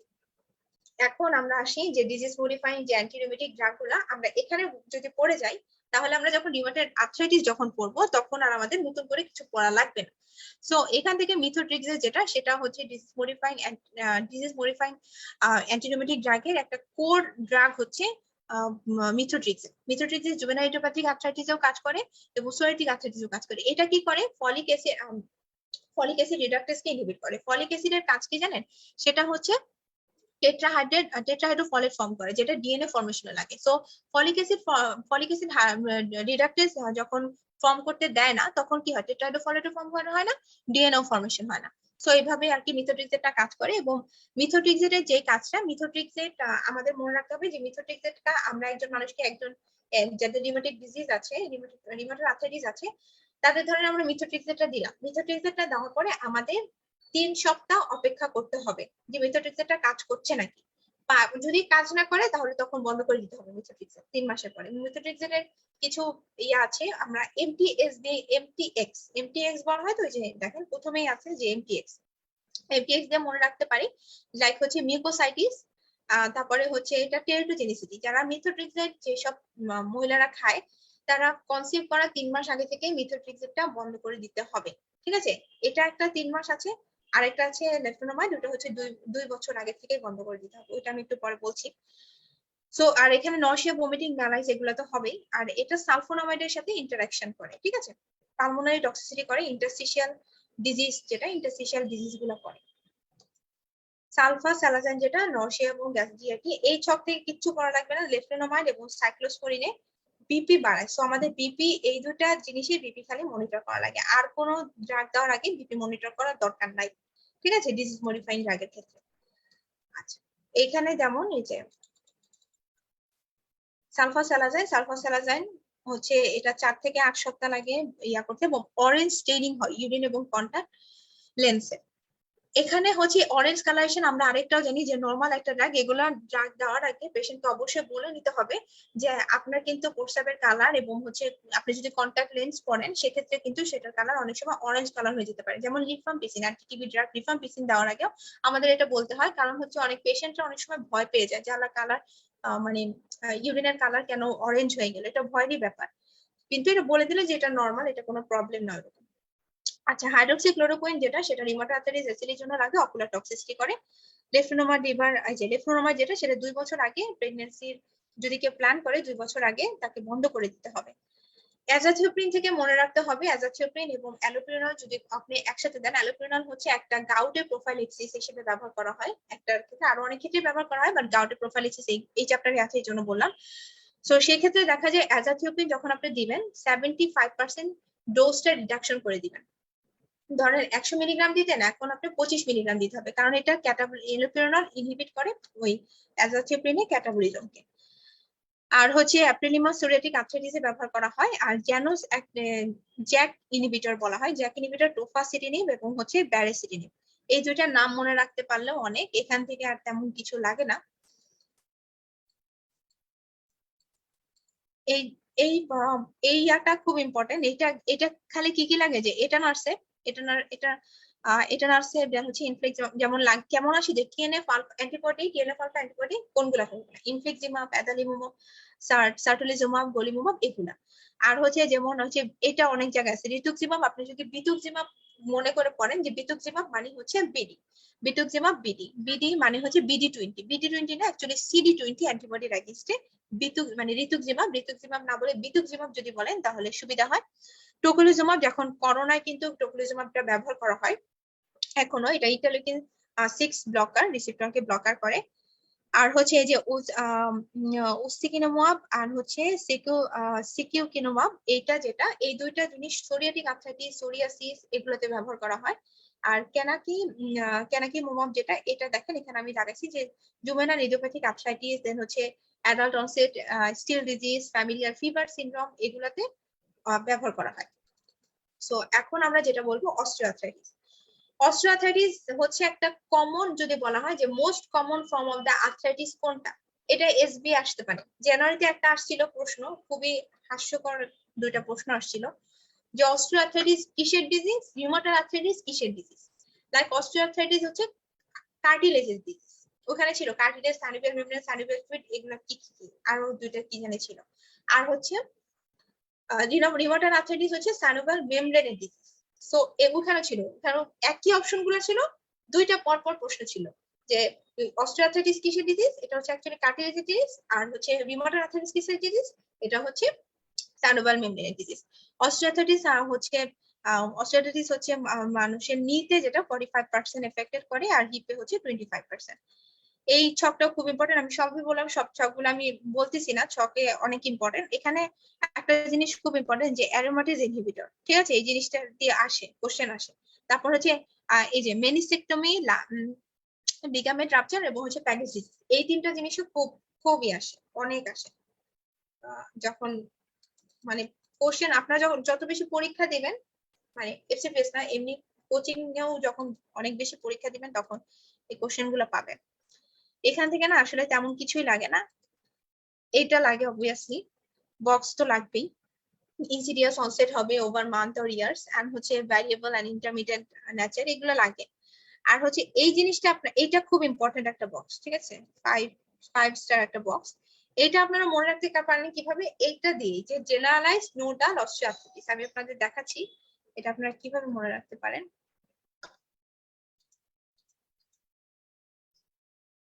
Generalised nodal osteoarthritis, polyarticular interphalangeal finger osteoarthritis, ঠিক আছে, G for girl genetic good outcome, এই তিনটা জিনিস লিখে পারেন। নোডাল মানে হচ্ছে নোটস থাকে, বোচার্স নোটস। বিপি যদি মনে রাখেন মানে বোচার্স নোটসটা প্রক্সিমালি থাকে, আর হার্বার্ডেন্স নোটসটা ডিস্টালি থাকে। আর আদার জয়েন্টেও এফেক্টেড হতে পারে লাইক নি জয়েন্টে। আর এই হচ্ছে মিডল এজের মানুষদের এই জিনিসটা জেনারেলাইজড নোডাল অস্টিওআর্থ্রাইটিসটা হয়, এবং মেয়েদের হয়, দেখেন মেয়েদের, এবং বাট এটা গুড আউটকামটা ভালো। সো এটাই আর কি, এখানে এভাবে পড়লে ইজি হয়। এখানে অনেক কিছুই লেখা আছে, আমি একটু নোট করে পড়তে পছন্দ করি আসলে, নিজের মতো করে লিখে, কারণ নাহলে মনে থাকে না, এত কিছু মনে রাখা পসিবল না কারণ। এখানে তেমন কিছু লাগবে না, আপনারা পড়তে পারেন, সমস্যা নেই, আমি কখনো পড়িনি। এখানে হচ্ছে causes of the early onset, যেটা যে আর্লি অনসেট হচ্ছে অস্টিওআর্থ্রাইটিস এর এই কজেসের মধ্যে যে এখানে দেখছেন মেটাবলিক বা এন্ডোক্রাইন কজেস কি কি আর্লি অনসেট অস্টিওআর্থ্রাইটিস, যেমন হেমোক্রোমাটোসিস, অ্যাক্রোমেগালি, তারপর হচ্ছে অক্রোনোসিস। আচ্ছা, এই তিনটা জিনিস খুব ইম্পর্টেন্ট। আরেকটা হচ্ছে ক্যাসিন বেক ডিজিজ, এই জিনিসটা এখানে এমসিকিউ আসে যে আর্লি অনসেট অস্টিওআর্থ্রাইটিস এর পয়েন্ট কি কি, এগুলা এমসিকিউ আসে, ঠিক আছে। তো অস্টিওআর্থ্রাইটিস এর ক্ষেত্রে আর তেমন কিছু লাগে না, ইন্ট্রা-আর্টিকুলার ইনজেকশন দিতে পারেন, গ্লুকোকর্টিকয়েড এখানে লেখা আছে। এরপর আসলো গাউট। গাউট যেটা সেটা খুবই কমন একটা মানে ইনফ্লামেটরি আর্থারাইটিস, সেটা হচ্ছে ওল্ডার মেনদের হয় এবং মানে মেলদের বেশি হয়, মেলদের 5 গুণ বেশি হয়, মানে হ্যাঁ 5 গুণ বেশি হয়। আর হচ্ছে মহিলা, বয়স্ক মহিলাদের বেশি হয়।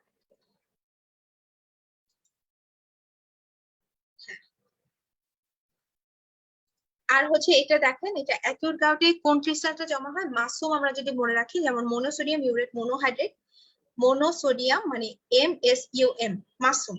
আমি মাসুম বলে মনে রাখতাম, মাসুম হচ্ছে মোনোসোডিয়াম ইউরেট মোনোহাইড্রেট। আর হচ্ছে সিউডো গাউটের ক্ষেত্রে ক্যালসিয়াম পাইরো ফসফেট ডাইহাইড্রেট। এই দুটা জিনিস বাদে এখান থেকে এই টেবিল থেকে কিচ্ছু লাগবে না। আর হচ্ছে হাইপার ইউরোসিমিক এন্ড গাউটের কজ, সবচেয়ে ইম্পর্টেন্ট কজ হচ্ছে যদি রেনাল এক্সক্রিশন ডিক্রিজ হয়, মানে হচ্ছে যদি ইউরিক অ্যাসিডটা কম বের হয়ে যেতে পারে। ইউরিক অ্যাসিড আমরা জানি যে কিডনিতে বের হয়, কিডনিতে যদি কম বের হয় সেক্ষেত্রে আমাদের গাউট হতে পারে। তো এইটা এখানে ড্রাগ গুলো আমরা একটা জিনিসের মাধ্যমে ক্ল্যাপ এর মাধ্যমে আমরা মনে রাখতে পারি, আমি দেখাচ্ছি।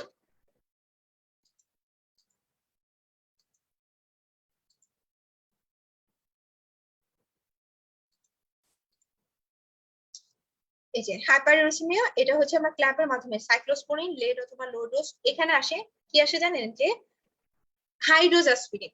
হাই ডোজ অ্যাসপিরিন তো না, actually low dose aspirin hyperuricemia করে। লুপ এবং থায়াজাইডাইটিক্স, ওখানে স্পাইনোল্যাকটোন দিয়ে দিল। লুপ আর থায়াজাইডাইটিক্স সাথে স্পাইনোল্যাকটোন দিয়ে দিল, এরকম দেয়। এরপর হচ্ছে অ্যালকোহল, পাইরজিনামাইড আর রেনাল ফেইলার। এই ক্ল্যাপের মাধ্যমে যদি আপনারা মনে রাখতে পারেন সাথে, মানে খুবই ইজি হয়, কারণ ওইভাবে মনে রাখতে পারেন, যদি মনে রাখতে পারেন খুবই ভালো। আমার মনে থাকতো না আসলে, এই জন্য এভাবে পড়লে ইজি হয়। আর হচ্ছে ইনক্রিজ ইনটেক এর ক্ষেত্রে এবং হচ্ছে ইনক্রিজ প্রোডাকশন বেড়ে যায়, মাইলোপলিফারিভ লিম্ফোপলিফারিভ ডিজিজ, লাইক হচ্ছে আরেকটা কিছু ইনহেরিটেড ডিসঅর্ডার লাইক স্নাইয়ান ডিসঅর্ডার, কিছু ডিজিজ গ্লাইকোজেন স্টোরেজ ডিজিজ, এগুলোর জন্য বেড়ে যায়। ঠিক আছে, তারপরে হচ্ছে এই যে এখানে দেখেন লিখছে যে 90% পেশেন্টের দ্য মেইন অবনর্মালিটি হচ্ছে reduce uric acid excretion. Uric acid যদি কিডনিতে বের হতে কম পারে, সেটা 90% কজ হাইপারইউরেসিমিয়া। আচ্ছা, এরপরে এগুলো একটু দাগায় নেন, যে হচ্ছে মেটাটার্সোজ, আমি যেটা বললাম মেটাটার্সো ফ্যালেঞ্জিয়াল জয়েন্টে বেশি হয় 50% কেসেস, এমনি অ্যাঙ্কেল নি এগুলাতেও হয়। এগুলো খুবই র্যাপিড অনসেট, লাইফ হচ্ছে তোমার লাইফ হচ্ছে আপনার 2 থেকে 6 ঘন্টার মধ্যে এটা বেড়ে যায়। কিন্তু এগুলো হচ্ছে আবার সেলফ লিমিটিং, এক্সট্রিম টেন্ডারনেস থাকে। গাউটের যাদের ব্যথা হয়, আমার বাবার আছে গাউটের ব্যথা, খুবই প্রচন্ড ব্যথা হয়, ওইরকম মানে ব্যথার সাথে তুলনা দেওয়া যায় না, গাউটের ব্যথা এত ব্যথা হয়। আর হচ্ছে মানে টাচও করা যায় না, আসলে অনেক ব্যথা হয়। আর এটা হচ্ছে 5 থেকে 14 দিনের মধ্যে চলে যায়, বাট যদি কারো ক্রনিক হয় দেখা যায় যে 1 বছরের মধ্যে আবার রিকারেন্ট করে অনেকে। আর গাউটের ক্ষেত্রে গাউট বারবার হতে হতে ওখানে ক্রিস্টাল ফর্ম হয়, সেটাকে ট্রফাই বলা হয়। ট্রফাইটা হোয়াইট কালার থাকে, রিউমাটয়েড নোডিউল হোয়াইট কালার থাকে না, বাট ট্রফাইটা হোয়াইট কালার থাকে। তো এইভাবে আমরা মনে রাখতে পারি। এবং ক্রনিক হাইপারউরেসিমিয়া রেনাল স্টোনও ফর্মেশন করে আসলে। এবং হচ্ছে যাদের হচ্ছে ক্রনিক টফেসিয়াস গাউট থাকে, যারা হচ্ছে ডায়াবেটিক থেরাপির উপর থাকে, তাদের হয়। আচ্ছা, অ্যাকিউট গাউটের ড্রাগস হচ্ছে ওরাল কোচিসিন। এখান থেকে একটা কোশ্চেন আসে যে ওরাল কোচিসিনের মেকানিজমটা কি। এটা হচ্ছে ইনহিবিট করে microtubule assembly in the neutrophil. এই লাইনটাই আসে যে কোনটা, মানে এটার মেকানিজমটা কি। অ্যাকিউট মানে কোচিসিনের হচ্ছে মেকানিজমটা কি। কোচিসিনটা হচ্ছে অ্যাকিউট গাউটের ক্ষেত্রে ব্যবহার করা হয় আসলে। সো এক্ষেত্রে, এবং এটা নৌশিয়া ভমিটিং ডায়রিয়া এগুলো হয়। এবং ওরাল নেসাইডি আবার কার্ডিওভাস্কুলার সেরোভাস্কুলার ডিজিজ যাদের আছে তাদের দেওয়া যায় না। সো আবার অনেক ওরাল প্রেডিজোলন ইম্পর্টেন্ট, ওরাল প্রেডিজোলন অনেক সময় দেওয়া হয়। এখানে আছে ক্যানাকিজুমাব, ইন্টারলিউকিন 1 বিটা ইনহিবিটর, বাট এটা অনেক এক্সপেন্সিভ, এটা সবাই দিতে পারে না। আর হচ্ছে প্রোফাইলিক্সিস এর ক্ষেত্রে অ্যালোপিরোনালের মেকানিজমটাও আসে। অ্যালোপিরোনালটা কি করে, ইনহিবিট করে জ্যানথিন অক্সিডেজ একটা এনজাইমকে। ফলে হাইপোজ্যানথিন থেকে জ্যানথিন হয়ে ইউরিক অ্যাসিডে ফর্ম হতে পারে না। মানে এই জ্যানথিন অক্সিডেজটা আমাদের হচ্ছে হাইপোজ্যানথিন থেকে জ্যানথিনে ফর্ম করে, জ্যানথিন থেকে ইউরিক অ্যাসিড ফর্ম করে। সো আমাদের যদি জ্যানথিন অক্সিডেজটাই ফর্ম না হয়, তো সেক্ষেত্রে আমাদের ইউরিক অ্যাসিড আর ফর্ম হলো না। সো অ্যালোপিরোনালটা আমাদের প্রোফাইলিক্সিস হিসেবে ব্যবহার করা হয়। এবং হচ্ছে ইউরেট লোয়ারিং ড্রাগ আমরা কখন দিব, এই যে অ্যালোপিরোনল আমাদের আমরা কখন দিব, এটা আমরা কিভাবে মনে রাখতে পারি জানেন, একটা একটা লাইনের মাধ্যমে মনে রাখা যায়। এটা অনেক সময় মনে থাকে না, এই জন্য বলছি।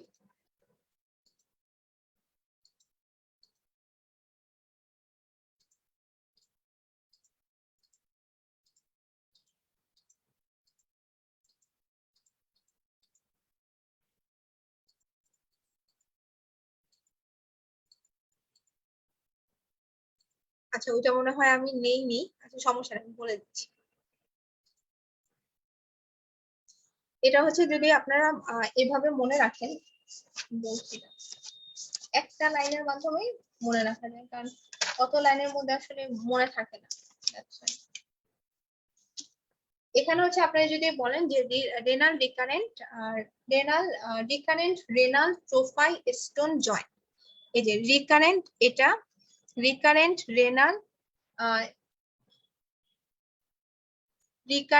তারপর হচ্ছে রেনাল ট্রোফাই স্টোন জয়েন্ট।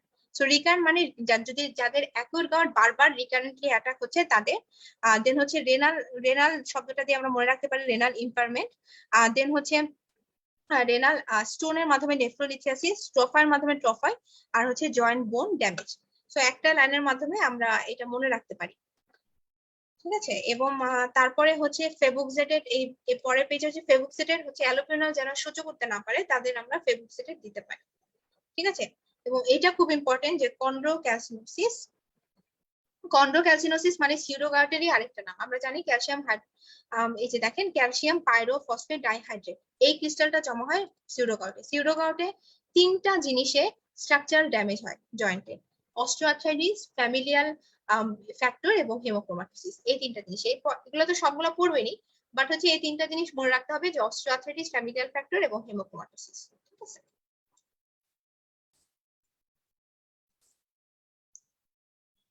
এখানে এত কিছু লাগবে না আসলে, আমার এরকম হয়ে গেল কেন, আচ্ছা সমস্যা নেই।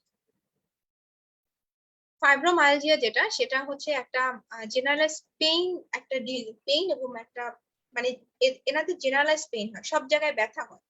এটা বেশিরভাগই বয়স্ক মহিলাদের, যাদের হচ্ছে 70 ইয়ার্স এর উপরে এবং যাদের সাইকোলজিক্যাল প্রবলেম আছে, স্ট্রেসে থাকে, মেন্টাল কোনো প্রবলেম আছে, অ্যালকোহল খায়, তাদের এই জিনিসটা ফাইব্রোমায়ালজিয়া বেশি হয়। ফাইব্রোমায়ালজিয়াতে যেটা খুব ইম্পর্টেন্ট সেটা হচ্ছে ওয়াইড স্প্রেড পেইন এবং হবে, এবং ব্যাক এবং নেকে ওর্স্ট হবে, ওর্স পেইন হবে ব্যাক এবং নেকে, সেটা হচ্ছে ফাইব্রোমায়ালজিয়া, স্ট্রেস রিলেটেড অ্যাকচুয়ালি। আর হচ্ছে ফ্যাটিগেবিলিটি হচ্ছে প্রমিনেন্ট থাকে মর্নিং এ, এবং ফাইব্রোমায়ালজিয়ার সাথে কিছু ফাংশনাল ডিসঅর্ডারের সম্পর্ক আছে, যেমন হচ্ছে তাদের টেনশন হেডেক থাকতে পারে, তাদের আইবিএস থাকতে পারে, আইবিএস থাকতে পারে, তাদের হচ্ছে ইরিটেবল ব্লাডার থাকতে পারে, তারপর হচ্ছে অ্যালোডাইনিয়া, এগুলো থাকতে পারে, এগুলো তাদের থাকতে পারে। বাট এমনি দেখা যায় যে সকালে উঠে তাদের একদম ফ্যাটিক লাগে, ভালো লাগে না, অনেক মানে স্টিফনেস থাকে জয়েন্ট গুলা, হচ্ছে সারাদিন কাজ করতে পারে না, এরকম। তো এরকম মানুষকে আপনি যদি ফিজিওথেরাপি দেন, অনেকে দেখা যায় যে ব্যাক পেন হয়েছে, ফিজিওথেরাপি দিলাম, ফিজিওথেরাপি দিলে এটা একদম জঘন্য হয়ে যায়, একদম মানে বাজে হয়ে যায়। সো আপনার ফিজিওথেরাপি এটা দেওয়াই যাবে না। সো এখানে যেটা দিতে পারে লো ডোজ অ্যামিট্রিপটিলিন, মানে অ্যান্টিডিপ্রেশন দিতে পারেন। অ্যান্টিডিপ্রেশন দিলে যদি তার স্ট্রেসটা কমে, ডিপ্রেশনটা কমে, তাহলে ব্যথাটা অনেক সময় কমতে পারে। সো এখানে পরের যে পয়েন্টটা, যে এখানে কোথায় কোথায় কোন কোন পয়েন্টে অনেকে যে সেকেন্ড অ্যান্ড থার্ড পোস্টোকন্ড্রাল জাংশনে হয়, মিডসোপ্রাসপাইনাটাস, ইন্টারস্পাইনাস লিগামেন্ট, সার্ভাইকাল 5 এবং সার্ভাইকাল 7, এগুলাতে হয়, ঠিক আছে। সো মিডিয়াল, এই যে দেখেন মিডিয়াল টু ফ্যাট পেড, আপার মিডিয়াল টিবিয়া, এগুলাতে হয়। এই পয়েন্ট গুলো মনে রাখতে হবে। এখান থেকে কখনো আমি প্রশ্ন পাইনি, আমি যতবারই কোচিং টোচিং এ পরীক্ষা দিচ্ছি অনেক কোচিং এ, সো কখনো পাইনি আসলে।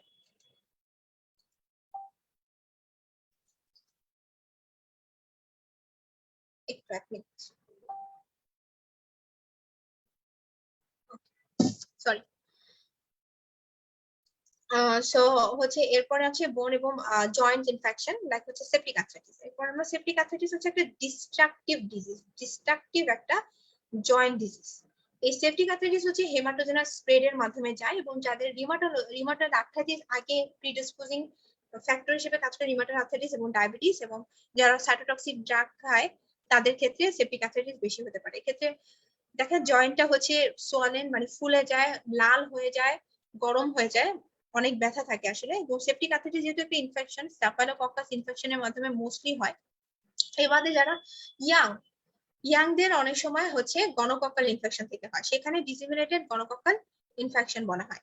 এইটার আবার একটা কয়েকটা পয়েন্ট আছে। 3% মানুষের আনট্রিটেড গনোরিয়াতে এই ডিসিমিনেটেড গনোকক্কাল ইনফেকশন হয়। এটার কয়েকটা মাইগ্রেটরি আর্থ্রালজিয়া আছে, লো গ্রেড ফিভার আছে, পাস্তুলার লেশন আছে, এবং টেনোসাইনোভাইটিস। এই চারটা জিনিস মনে রাখতে হবে যে ডিসিমিনেটেড গনোকক্কাল ইনফেকশনে কি কি হয়। সো এটাই, এবং যেহেতু এটা স্টাফাইলোকক্কাস ইনফেকশন দিয়ে মোস্টলি হয়, সো আমরা স্টাফাইলোকক্কাস ইনফেকশনের অ্যাগেইনস্টে আমরা কাজ করে জানি ফ্লুক্লোক্সাসিনিন কাজ করতে পারে, মানে ফ্লুক্লোক্সাসিনিন সবসময় কাজ করে। যদি কারো না কাজ করে, মেথিসিন রেজিস্ট্যান্ট স্টাফাইলোকক্কাস হয়, সেক্ষেত্রে ভ্যানকোমাইসিনও কাজ করে অনেক সময়। সো এটাই আর কি। এরপর আছে ভাইরাল আর্থ্রাইটিস। ভাইরাল আর্থ্রাইটিস এর ক্ষেত্রে এইটা পড়বেন, এই ছকটা পড়বেন, এবং সাথে কোনগুলো ভাইরাল আর্থ্রাইটিস কিন্তু এমনি 4 থেকে 6 সপ্তাহ, যেমন চিকুনগুনিয়া হলে অনেকের অনেক ব্যথা লাগে, অনেক ব্যথা করে, সেক্ষেত্রে আপনারা 4 থেকে 6 সপ্তাহ পরে এমনি কিন্তু ব্যথাগুলো মোস্টলি চলে যায়। করোনার পরেও অনেকের হয়, হাত পা ব্যথা করে। তো এখানে দেখেন করোনা নামটা নাই, বাট করোনা নামটা থাকা উচিত ছিল, কিন্তু নাই আসলে। করোনা যে এরকম হয়ে যাবে বিশ্বে এটা তো জানা যায়নি আগে। তো যাই হোক, তো হিউম্যান পার্ভোভাইরাস, যেটা হিউম্যান পার্ভোভাইরাস আর্থোপ্যাথি, তারপরে হচ্ছে হেপাটাইটিস বি, সি, এইচআইভি, এগুলার ক্ষেত্রে হচ্ছে আমাদের ভাইরাল আর্থ্রাইটিস হতে পারে। অস্টিওমাইলাইটিস হচ্ছে বোন এবং বোন মেরুর একটা ডিজিজ, এবং এক্ষেত্রেও এটা যেটা হেমাটোজেনাস স্প্রেড হয় বাচ্চাদের ক্ষেত্রে, আর বড়দের ক্ষেত্রে হয় হচ্ছে কন্টাজিয়াস স্প্রেড। ডায়াবেটিস একটা particular risk factor, staphylococcus aureus খুবই ইম্পর্টেন্ট, স্টাফাইলোকক্কাস এপিডার্মিডিস এগুলো। এই ক্ষেত্রে যেটা ওই যে জয়েন্ট, এটা একই লোকালাইজ বোন পেইন হবে, টেন্ডারনেস হবে। আর এটার ইনভেস্টিগেশন অফ চয়েস হবে কি জানেন? এমআরআই, এক্সরে না, এক্সরে চেয়ে খুবই সেন্সিটিভ, বেশি হচ্ছে এমআরআই। এক্ষেত্রেও সেপ্টিক আর্থ্রাইটিসে আমাদের যেমন যে যে অ্যান্টিবায়োটিক গুলো লাগছিল সেগুলাই লাগবে, লাইক হচ্ছে এখানে ওর মানে আইভি অ্যান্টিবায়োটিক আমাদের 2 সপ্তাহ, এবং হচ্ছে ওরাল অ্যান্টিবায়োটিক পরবর্তী 4 সপ্তাহ। ডিসাইটিস মানে ইন্টারভার্টিবল ডিস্কের একটা ইনফ্লামেশন হয়, সেক্ষেত্রে ডিসাইটিস, এই যে ব্যাক পেইন থাকে এবং ফিভার থাকে, ঠিক আছে। ডায়াবেটিস মানে ইমিউনো সাপ্রেস যারা, তাদের এইগুলা হয় আর কি। টিবি মানে পজ ডিজিজ সবসময় ইন্টারভার্টিবল ডিস্কে হয়। আর এই জিনিসটা মনে রাখবেন যে টিবি বা পজ ডিজিজ সবসময় ইন্টারভার্টিবল ডিস্কে হবে। আর যেটা হচ্ছে মানে যেটা ম্যালিগন্যান্সি, সেটা কিন্তু ভার্টিবল ডিস্কে হবে না, ভার্টিবল বডিতে হবে, ঠিক আছে। আচ্ছা, এরপরে আছে হচ্ছে rheumatoid arthritis. Rheumatoid arthritis is a common form. এটাও খুব ইম্পর্টেন্ট যে রিউমাটয়েড আর্থ্রাইটিস হচ্ছে কমন, এটা ইম্পর্টেন্ট একটা টপিক। রিউমাটয়েড আর্থ্রাইটিস আমরা জানি যে আমরা আগে কি ভাবতাম, যে ফিফথ ইয়ারে ভাবতাম যে মনে হয় যে রিউমাটোলজি শুধু রিউমাটয়েড আর্থ্রাইটিস আর এসিলি 2টা চ্যাপ্টার আছে, আর কোনো চ্যাপ্টার নেই। যে এত এত চ্যাপ্টার আসলে আমাদের তো আসলে জানা ছিল না, পরে পড়তে এসে, পোস্ট গ্রাজুয়েশন করতে এসে জানলাম আসলে। তা যাই হোক, এরপরে হচ্ছে এখানে যেটা নিউমাথাইটিস খুব ইম্পর্টেন্ট একটা, এবং এটা হচ্ছে সাইনোভিয়াল মেমব্রেনের জয়েন্ট। আমি একটু মেমব্রেনের একটা ডিজিজ, আমি একটু আগে বলছি যে এফসিপিএস জানুয়ারিতে একটা প্রশ্ন আসছে যে রিউমাটয়েড আর্থ্রাইটিস কিসের ডিজিজ, ঠিক আছে। সো এটা হচ্ছে সাইনোভিয়াল মেমব্রেনের ডিজিজ। ওখানে অপশন ছিল synovial membrane, synovial fluid, joint capsule, আর হচ্ছে কার্টিলেজ। আরেকটা আরেকটা প্রশ্ন ছিল যে অস্টিওআর্থ্রাইটিস কিসের ডিজিজ, সেটা হচ্ছে কার্টিলেজের ডিজিজ। একই অপশন দিয়ে 2টা প্রশ্ন পরপর ছিল। তো আমার একটা আমি পেরেছিলাম, আরেকটা পারিনি, ভুলে গেছিলাম, মনে নাই। আচ্ছা যাই হোক, এটা আরেকটা জিনিস যেটা, সেটা হচ্ছে এই যে এখানে একটা লাইন যে মোনোজাইগোটিক টুইনের থাকলে, রিউমাটয়েড আর্থ্রাইটিস যদি একজন মোনোজাইগোটিক টুইনের একজনের থাকে, আরেকজনের 12 থেকে 15% চান্স থাকে থাকার, ডাইজাইগোটিক টুইনের 3%। এই প্যাথোফিজিওলজি গুলা কিছু কিছু ডিজিজের ক্ষেত্রে খুব ইম্পর্টেন্ট। আর এই যে টুইনের ক্ষেত্রে, যে মোনোজাইগোটিক টুইনের কথা হবে, ডাইজাইগোটিক টুইনের কথা হবে, যেমন টাইপ 2 ডায়াবেটিস মেলাইটাস আমরা যখন এন্ডোক্রাইনোলজিতে পড়বো, তখন হচ্ছে দেখা যাবে যে টাইপ 2 ডায়াবেটিস মেলাইটাসে মোনোজাইগোটিক টুইনস এর ক্ষেত্রে 100%, মানে একজনের যদি থাকে টাইপ 2 ডায়াবেটিস, আরেকজনের শিওর হবে। সো এইটাই আর কি। আর এটা রিস্ক ফ্যাক্টর স্মোকিং আছে এখানে। এখানে অত কিছু লাগে না আসলে, অনেক কিছু দেওয়া আছে, অনেক কিছু দেওয়া আছে। এটা আগে লাগতো, অনেক ইম্পর্টেন্ট একটা ছক ছিল, এটা এখন অত লাগে না। খালি মনে রাখবেন যে পেশেন্ট 6 অথবা 6 এর বেশি হলে এই স্কোর গুলো, এগুলো পড়বেন অবশ্যই, এগুলো ফিফথ ইয়ারে আমরা পড়ছি আসলে মনে হয়। সো এটা এটা মানে মনে থাকবে আর কি। এটা আমার মনে হয় সবার পড়া আছে, না থাকলে একবার দুইবার দেখলেই মনে থাকবে। আচ্ছা, রিউমাটয়েড নোডিউল যেটা, সেটা আমরা বললাম যে রিউমাটয়েড ফ্যাক্টর এবং এসিপি। রিউমাটয়েড ফ্যাক্টরে আমরা একটু আগে বলছি যে সেন্সিটিভিটি রিউমাটয়েড ফ্যাক্টর এসিপি দুইটারই সমান, বাট স্পেসিফিকলি এসিপি এতে 95%, অনেক বেশি, তাই না? আর হচ্ছে এইটুকু পর্যন্ত দাগা নিতে পারেন। আর এখানে কিছু হচ্ছে ডিফর্মিটি হয়, লাইক মানে হাতে, ফিঙ্গারে এবং হচ্ছে সব জায়গায় লাইক এগুলো খুব আসে যে থাম্বে কোন ডিফর্মিটি হয়, জেড ডিফর্মিটি হয়, বাটন হোল ডিফর্মিটি এগুলো ফিঙ্গারে হয়, দেন হচ্ছে সোয়ান নেক ডিফর্মিটি, এই যে এগুলা পিকচারই দেওয়া আছে, দেখেন পিকচার দেওয়া আছে সুন্দর করে। এরপর হচ্ছে systemic feature anorexia, weight loss, fatigue, এখানে একটু দাগায় নিয়ে আমি এটা পরে করতেছি। এখান থেকে ভিতরে পড়া কিচ্ছু পড়া লাগবে না, বিশ্বাস করেন। আপনারা যদি এই ছকটা ভালো করে পড়েন, আমি পড়ি নাই কখনো এবং কোনো কিছু হয়ও নাই, প্রশ্ন আসে না ওরকম আসলে। সো আপনারা যদি এই যে extra articular manifestation of the rheumatoid ডিজিজের এই ছকটা পড়ে ফেলেন, খুব ইম্পর্টেন্ট। লাইক হচ্ছে কেমন হেমাটোলজিক্যালি কি কি আসে, লাইক অ্যানিমিয়া, থ্রোম্বোসাইটোসিস, ইওসিনোফিলিয়া, তারপর হচ্ছে এই যে চোখে কি কি হয়, ocular keratoconjunctivitis, seeker, it's very common, most common মনে কেরাটোকনজাংটিভাইটিস সিকাই, এপিস্কেলারিটিস, স্কেলারিটিস, ওখানে অপশন দেওয়া থাকে অকুলার কি কি চেঞ্জ হয়, উভেয়াইটিস, বাট উভেয়াইটিস তো নাই, বাট থাকে অনেক সময়, স্ক্লেরোমালাসিয়া, যে ক্যাপলান সিনড্রোম, পালমোনারি, এগুলো কি কি থাকে একটু একটু পড়তে হবে আর কি, ইম্পর্টেন্ট কিছু। তো এই ছকটা পড়লে ভিতরে কিচ্ছু পড়া লাগবে না, যেগুলো এমনি পাঠ। এখানে এটা পড়তে পারেন যে atlantoaxial subluxation is due to the erection of the transverse ligament posterior to the odontoid peg, ঠিক আছে।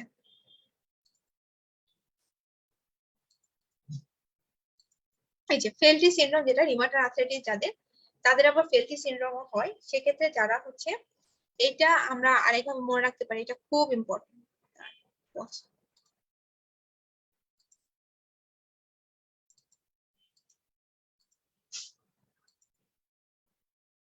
এই যে old white lady, long standing deformity, inactive seropositive, এই চারটা কথা আমরা যদি মনে রাখি, লং স্ট্যান্ডিং যাদের রিউমাটয়েড আর্থ্রাইটিস থাকে তাদের ফেলটি সিনড্রোম হতে পারে, ডিফর্মিটি আমি দেখাচ্ছি, ইনঅ্যাক্টিভ সেরোপজিটিভ। দেখেন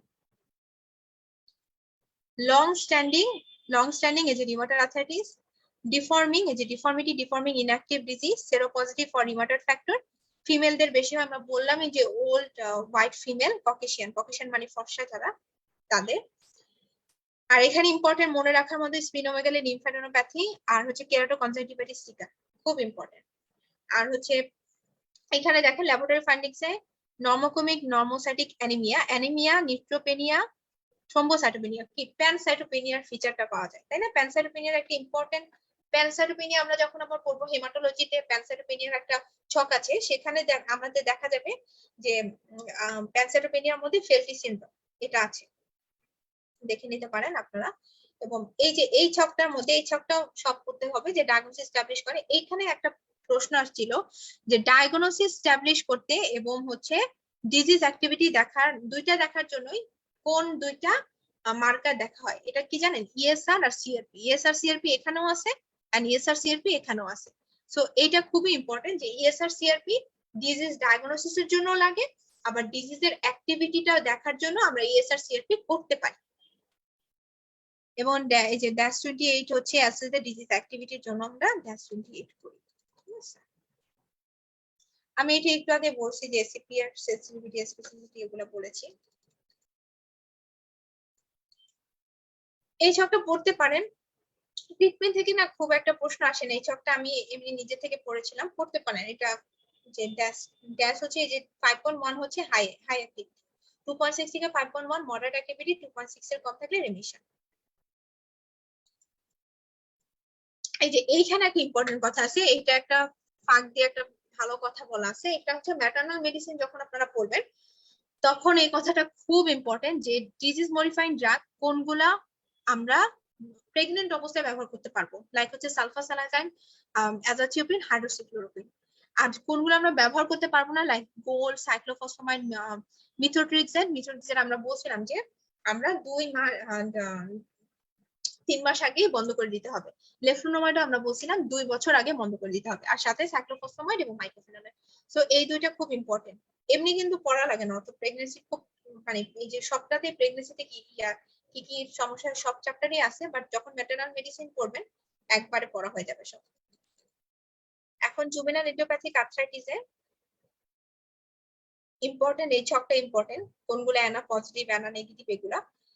এবং অলিগো আর্থ্রাইটিস 60% কমন থাকে জুভেনাইল ইডিওপ্যাথিক আর্থ্রাইটিস, এবং সিস্টেমিক জুভেনাইল ইডিওপ্যাথিক আর্থ্রাইটিস যেটা, সেটা আরেকটা নাম স্টিলস ডিজিজ। স্টিলস ডিজিজ যেটা, যেটাতে ইএসআর সিআরপি বেশি থাকে, সিরাম ফেরিটিন বেশি থাকে, এবং এটাতে লিম্ফানোপ্যাথি, হেপাটোমেগালি, এগুলো হেপাটোস্পিনোমেগালি, র্যাশ, আর্থ্রাইটিস, ফিভার এগুলো বেশি থাকে। এবং এখানে অ্যান্টিবডি যেটা, সেটা অ্যান্টিবডি গুলো নেগেটিভ থাকে, ঠিক আছে? অ্যানা নেগেটিভ, অ্যানা পজিটিভ কিন্তু অলিগো আর্থ্রাইটিস এ খালি থাকে। সো এটাই এখানে পড়তে পারেন যে হচ্ছে স্ট্যান্ডার্ড ইমিউনোথেরাপি ম্যানেজমেন্ট না ওরকম কখনোই লাগে না, কিন্তু নিজে থেকে যদি পড়তে পারেন, পড়লে ক্ষতি নেই, পড়লে ক্ষতি নেই। এটা একবার রিডিং করে দিতে পারেন। আমি কিন্তু তখনই বলছিলাম যে মিথোট্রিক্সেটটা খুব ইম্পর্টেন্ট ফর গাউট, সরি মিথোট্রিক্সেট হ্যাঁ, rheumatoid arthritis, juvenile idiopathic arthritis এবং সোরিয়াটিক আর্থ্রাইটিস, মিথোট্রিক্সেটের যে প্যারাটা ছিল ওটার ভিতরে ছিল। সো ওইটাই আর কি, আর কোনটা কোনটা লাগে এটা পড়ে ফেলতে পারেন। স্পন্ডাইলো আর্থ্রাইটিস যেটা, সেটা হচ্ছে আমরা পেয়ারের মাধ্যমে মনে রাখতে পারি, PEAR। আমি দেখাচ্ছি, দেখালে মনে থাকবে আপনার।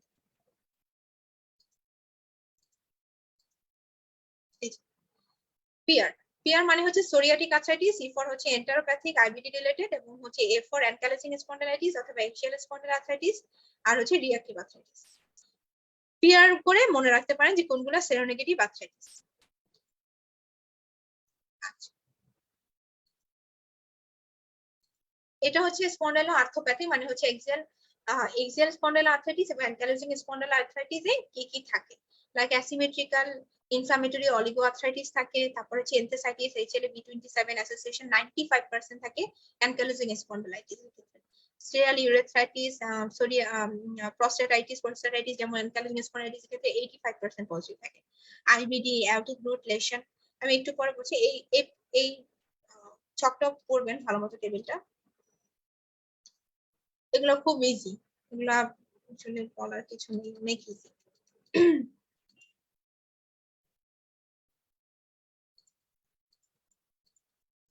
এক্সেল এখান থেকে তেমন কিছু লাগে না। অ্যানকাইলোজিং স্পন্ডাইলাইটিস, এই যে দেখেন, মোর দ্যান 90%, অ্যাকচুয়ালি 95% হবে, 95% HLA-B27 পজিটিভ থাকে। কার যদি অ্যানকাইলোজিং স্পন্ডাইলাইটিস মানে সাসপেক্ট করা হয়, সেক্ষেত্রে HLA-B27 পরীক্ষাটা করতে হবে, কারণ মোস্টলি দেখা যায় পজিটিভ থাকে। আর এই টেবিলটা আমরা 6A দিয়ে মনে রাখতে পারি। কয়েকদিন আগে মনে হয় সিনাপসের গ্রুপে হচ্ছে দিয়েছিল, এই কয়দিন, 1-2 দিন আগে মনে দিয়েছিল যে 6A দিয়ে আমরা মনে রাখতে পারি। আমিও 6A দিয়ে মনে রাখছি, লাইক অ্যানিমিয়া, অ্যানজিওভেটিস, দেন হচ্ছে অ্যাওরটিক বাল্ব ডিজিজ, অ্যামাইলোডিসিস, অ্যাটিপিক্যাল আপার লোব পালমোনারি ফাইব্রোসিস। বাকি দুইটা যেটা প্রস্টাটাইটিস আমি বললাম 80%, আর অস্টিওপোরোসিস, আইবিডি, এটা এমনি মনে থাকবে।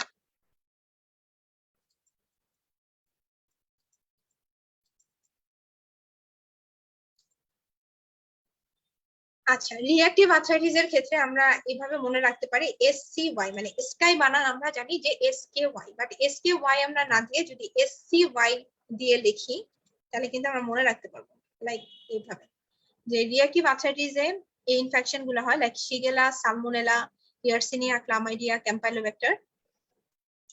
সেক্সুয়ালি অ্যাক্টিভ হচ্ছে সারা যাদের, সেটা হচ্ছে ছেলেদের হচ্ছে 15 গুণ বেশি হয়, অনেক বেশি হয়। আর হচ্ছে ক্লিনিক্যাল ফিচার যেগুলা, এটা আমি এখান থেকে বই থেকে দেখাচ্ছি। রিঅ্যাক্টিভ আর্থ্রাইটিস হচ্ছে এনথিসিস যেটা, সেটাতে বেশি। এনথিসিস মানে হচ্ছে একটা টেন্ডন, আমাদের যে কোনো একটা হাতের টেন্ডন বা পায়ের টেন্ডন যেখানে ইনসার্শন করে, সেটাকে আমরা এনথিসিস বলি। সো রিঅ্যাক্টিভ আর্থ্রাইটিসে দেখা যায় যে এনথিসিসের জায়গাটায় হচ্ছে রিঅ্যাক্টিভ আর্থ্রাইটিসটা হয়। আর এখানে কিছু এক্সট্রা আর্টিকুলার ফিচার থাকে, লাইক সার্সিনেট বালানাইটিস, কেরাটোডার্মা বেলোনার্জিকা, এন্ড হচ্ছে মাউথ আলসার, কনজাংটিভাইটিস, উভেটিস। এইগুলো আসে জানেন যে আদার কমপ্লিকেশন, রিঅ্যাক্টিভ আর্থ্রাইটিসে কি কি কমপ্লিকেশন হয়, aortic incompetence, conduction defect, then হচ্ছে pleuropericarditis, peripheral neuropathy, seizure, meningo encephalitis, এগুলা খুব হয়, ঠিক আছে? এবং এগুলা থেকে প্রশ্ন আসে, এগুলা MCQ আসে, আমি দেখেছি। আমি কোচিং এর পরীক্ষা দেখেছি, কিন্তু কোচিং এর পরীক্ষা যা দেয় মোস্টলি কমন পড়ে। কারণ যারা কোশ্চেন করে তারা তো একসময় পরীক্ষা দিয়ে আসছে, সো তাদের কিছু কমন প্রশ্ন যেগুলো মনে থাকে সেগুলা থেকেই দেয়। সো কোচিং এর পরীক্ষা থেকে আসলে অনেক কিছুই কমন পড়ে। আচ্ছা, এখান থেকে তেমন কিছু লাগবে না। সোরিয়াটিক আর্থ্রাইটিস যেটা, সেটা হচ্ছে আমাদের 25 থেকে 40 ইয়ার্স এর মধ্যে হয়। এখান থেকে একটা প্রশ্ন আসছিল একবার, যে ক্যাসপার ক্রাইটেরিয়া কিসের ক্রাইটেরিয়া? ক্যাসপার ক্রাইটেরিয়া অ্যাকচুয়ালি হচ্ছে ক্যাসপার ক্রাইটেরিয়া হচ্ছে আমাদের সোরিয়াটিক আর্থ্রাইটিসের ক্রাইটেরিয়া, ঠিক আছে। সো এটা মানে মনে থাকে, মানে হঠাৎ করে যদি কেউ দেয় যে ক্যাসপার ক্রাইটেরিয়া কিসের ক্রাইটেরিয়া, ক্রাইটেরিয়া তো অনেক কিছুরই আছে, অনেক অনেক ক্রাইটেরিয়াই ডেভিডসনে আছে, বাট সবকিছু মনে থাকে না। সো এটা একবার আসছিল যে ক্যাসপার ক্রাইটেরিয়া কার ক্রাইটেরিয়া, সোরিয়াটিক আর্থ্রাইটিস কি কি যে কোশ্চেন দেয় সিপিএস এ আসলে, বাট এই যে পড়া থাকলে মনে থাকে আর কি। আচ্ছা, সো এগুলা থেকে পয়েন্ট পয়েন্ট বের করে এগুলা এটা খুব ইম্পর্টেন্ট। এবং হচ্ছে সোরিয়াটিক আর্থ্রাইটিসে কিভাবে যে অ্যাসিমেট্রিক্যাল ইনফ্লামেটরি মানে এক এক ভাবে হতে পারে psoriatic arthritis, like asymmetrical inflammatory mono বা অলিগোআর্থ্রাইটিস যেটা, সেটাতে হচ্ছে ডিজিজ গুলা সসেস থাকে, সসেসের মতো একেবারে গোল হয়ে যায়, মানে লম্বা গোল হয়ে যায়। আর হচ্ছে ড্যাকটালাইটিস হয়। সিমেট্রিক্যাল পলিআর্থ্রাইটিস হচ্ছে রিউমাটয়েড আর্থ্রাইটিসের মতো, এবং হচ্ছে ডিস্টাল ইন্টারফারেন্সিয়াল জয়েন্ট যেটা, সেটা হচ্ছে জেনারেলাইজ অস্টিওআর্থ্রাইটিসের মতো। এটা কয়েকটা লাইন একটু দাগায় নেন তাহলেই হবে। আর্থ্রাইটিস মিউটিলেন্স যেটা, সেটাতে একদম টার্গেটিং ফিঙ্গারটা ইরোশন হয়ে যায়, টেলিস্কোপিং ফিঙ্গার বলা হয়। আর এটা আমরা জানি সোরিয়াটিক আর্থ্রাইটিসের সাথে সোরিয়াসিসের কিন্তু ডার্মাটোলজিতে খুব ইম্পর্টেন্ট, যে সোরিয়াসিসের সাথে সোরিয়াটিক আর্থ্রাইটিসের একটা ইয়া থাকে। বাট হচ্ছে 85% পেশেন্টের সোরিয়াটিক আর্থ্রাইটিস হতে পারে স্কিন কোনো ডিজিজ, মানে সোরিয়াসিস না হয়েও হতে পারে। আর নেল চেঞ্জ কি কি হয়, পিকিং, অনাইকোলাইসিস, সাবএঙ্গুয়াল হাইপারকেরাটোসিস, হরিজন্টাল রিচিং, এই প্রশ্নটাও আসে যে নেল চেঞ্জ সোরিয়াটিক আর্থ্রাইটিসে কি কি হয়, যেমন এখান থেকে কিভাবে ভুল হয়, যেমন হরিজন্টাল রিজিং এ ওখানে ট্রান্সভার্স, এখানে ভার্টিক্যাল রিজিং দিয়ে দিল, এভাবে প্রশ্ন উল্টায় এবং পারা যায় না, তখন মনে থাকে না আসলে। আর ম্যানেজমেন্ট খুব বেশি ইম্পর্টেন্ট না, আপনারা পড়তে চাইলে দাগায় নিতে পারেন, খুব বেশি ইম্পর্টেন্ট। আর এন্টারোপ্যাথিক অথবা স্পন্ডালো আর্থ্রাইটিস যেটা, সেটা হচ্ছে সেখানে যে এনএসআইডিটা অ্যাভয়েড করতে হবে, এখানে আর কিছু করা লাগবে না, শুধু এটাই। এরপর এসিলি খুবই ইম্পর্টেন্ট, এটা হচ্ছে মহিলাদের একটা রোগ। আসলে মহিলাদের এত বেশি হয় এটা, লাইক মরবিডিটি এবং 5-fold increase in the mortality compared to age, এবং 90% affected patients are ফিমেল না 90% বেশি। এবং এক্ষেত্রে আমরা এই যে দেখেন, আমি তখন বলছিলাম যে ইনহেরিটেড মিউটেশন হয় C1 C2 C4, এরকম একটা কোশ্চেন আছে যে ইনহেরিটেড মিউটেশন কোন কোন কমপ্লিমেন্টে হয়, তখন আমরা C3 দিয়ে দেই ভুলে, কিন্তু C3 কিন্তু না, C3 আমরা ডিজিজ অ্যাক্টিভিটিটা দেখার জন্য আমরা C3 দেখাই, মানে C3টা ইয়া করি, C3টা দেখবো, বাট C1 C4 কিন্তু মিউটেশন, ইনহেরিটেড মিউটেশন হচ্ছে C1 C4, ঠিক আছে। এটা খুব ইম্পর্টেন্ট। এখানে আরেকটা ইম্পর্টেন্ট আছে, এটা লাগে, এটা আমি আরেক জায়গা থেকে কোথা থেকে জানি নিয়েছিলাম। আচ্ছা, এই যেটা এমডিসো ব্রেন, মানে কোন কোন মানে স্ট্রাকচারে হচ্ছে এফেক্টেড হয়, লাইক হচ্ছে মেলার ফ্ল্যাশ, আমি একটু পরে দেখাচ্ছি, ডিসকর্ড রাশ, সেন্সাকিস, ওরাল আছে, এগুলো ব্লাড রেনার একটু পরে আছে ছকে। আরেকটা জিনিস যেটা ইম্পর্টেন্ট সেটা দেখাচ্ছি।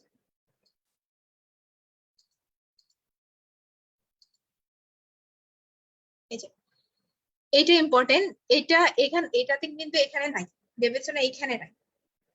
এটা হচ্ছে, এটা আমি কোথা থেকে নিয়েছিলাম আমি আসলে নিজেই ভুলে গেছি, এটা আপনারা একটু শর্টকাটে লিখতে পারেন যে মানে এই এসিলির টাইপ আছে, like type 1, type 2, type 3, type 4, type 5, type 6। So type 3 আর টাইপ 4 যেটা, টাইপ 3 হচ্ছে ফোকাল লুপাস নেফ্রাইটিস, এই একটা কথা মনে রাখেন, আর বেশি মনে রাখার দরকার নাই। আর টাইপ 4 এ হয় ডিফিউজ লুপাস নেফ্রাইটিস, এই কথাটাই লাগে যে ডিফিউজ লুপাস নেফ্রাইটিস এসিলির কোন টাইপে হয়, টাইপ 4 এ, ফোকালটা হয় টাইপ 3 তে। এগুলো মনে রাখতে পারেন, মনে রাখলে খুবই ভালো। বাট এই দুইটা ক্লাস 3 এবং ক্লাস 4, এটা মানে মনে রাখতেই হবে আর কি। এটা এখানে নাই, কিন্তু ডেভিডসনে নাই, আপনারা একটু শর্টকাটে লিখে পারেন যে ক্লাস 3 এবং ক্লাস 4 এর ক্ষেত্রে শর্টকাট একটু লিখে পারেন।